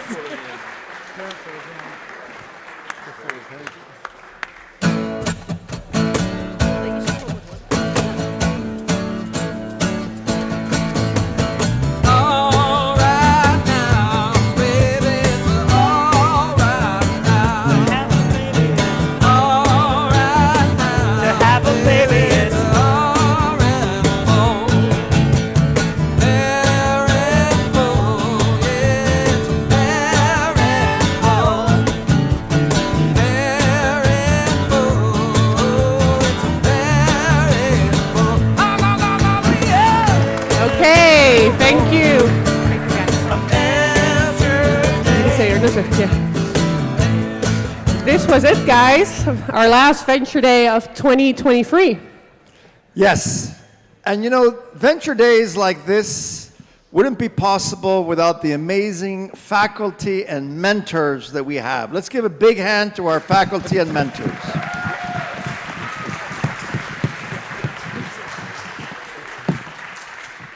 Mentorship is a critical part of entrepreneurship.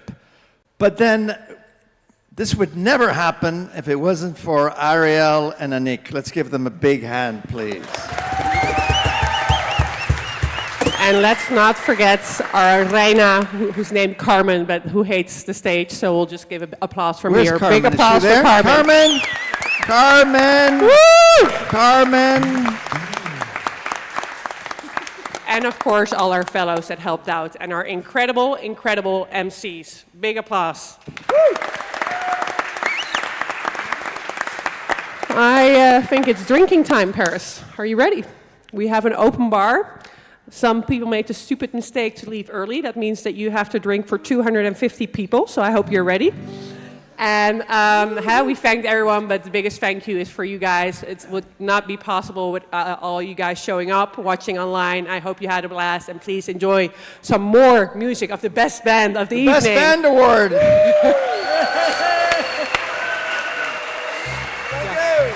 Go enjoy the tapas and linos, but jury and startups, can you please come on to the stage for a picture, and the rest of you go enjoy the drinks. Thank you so much. Robbie.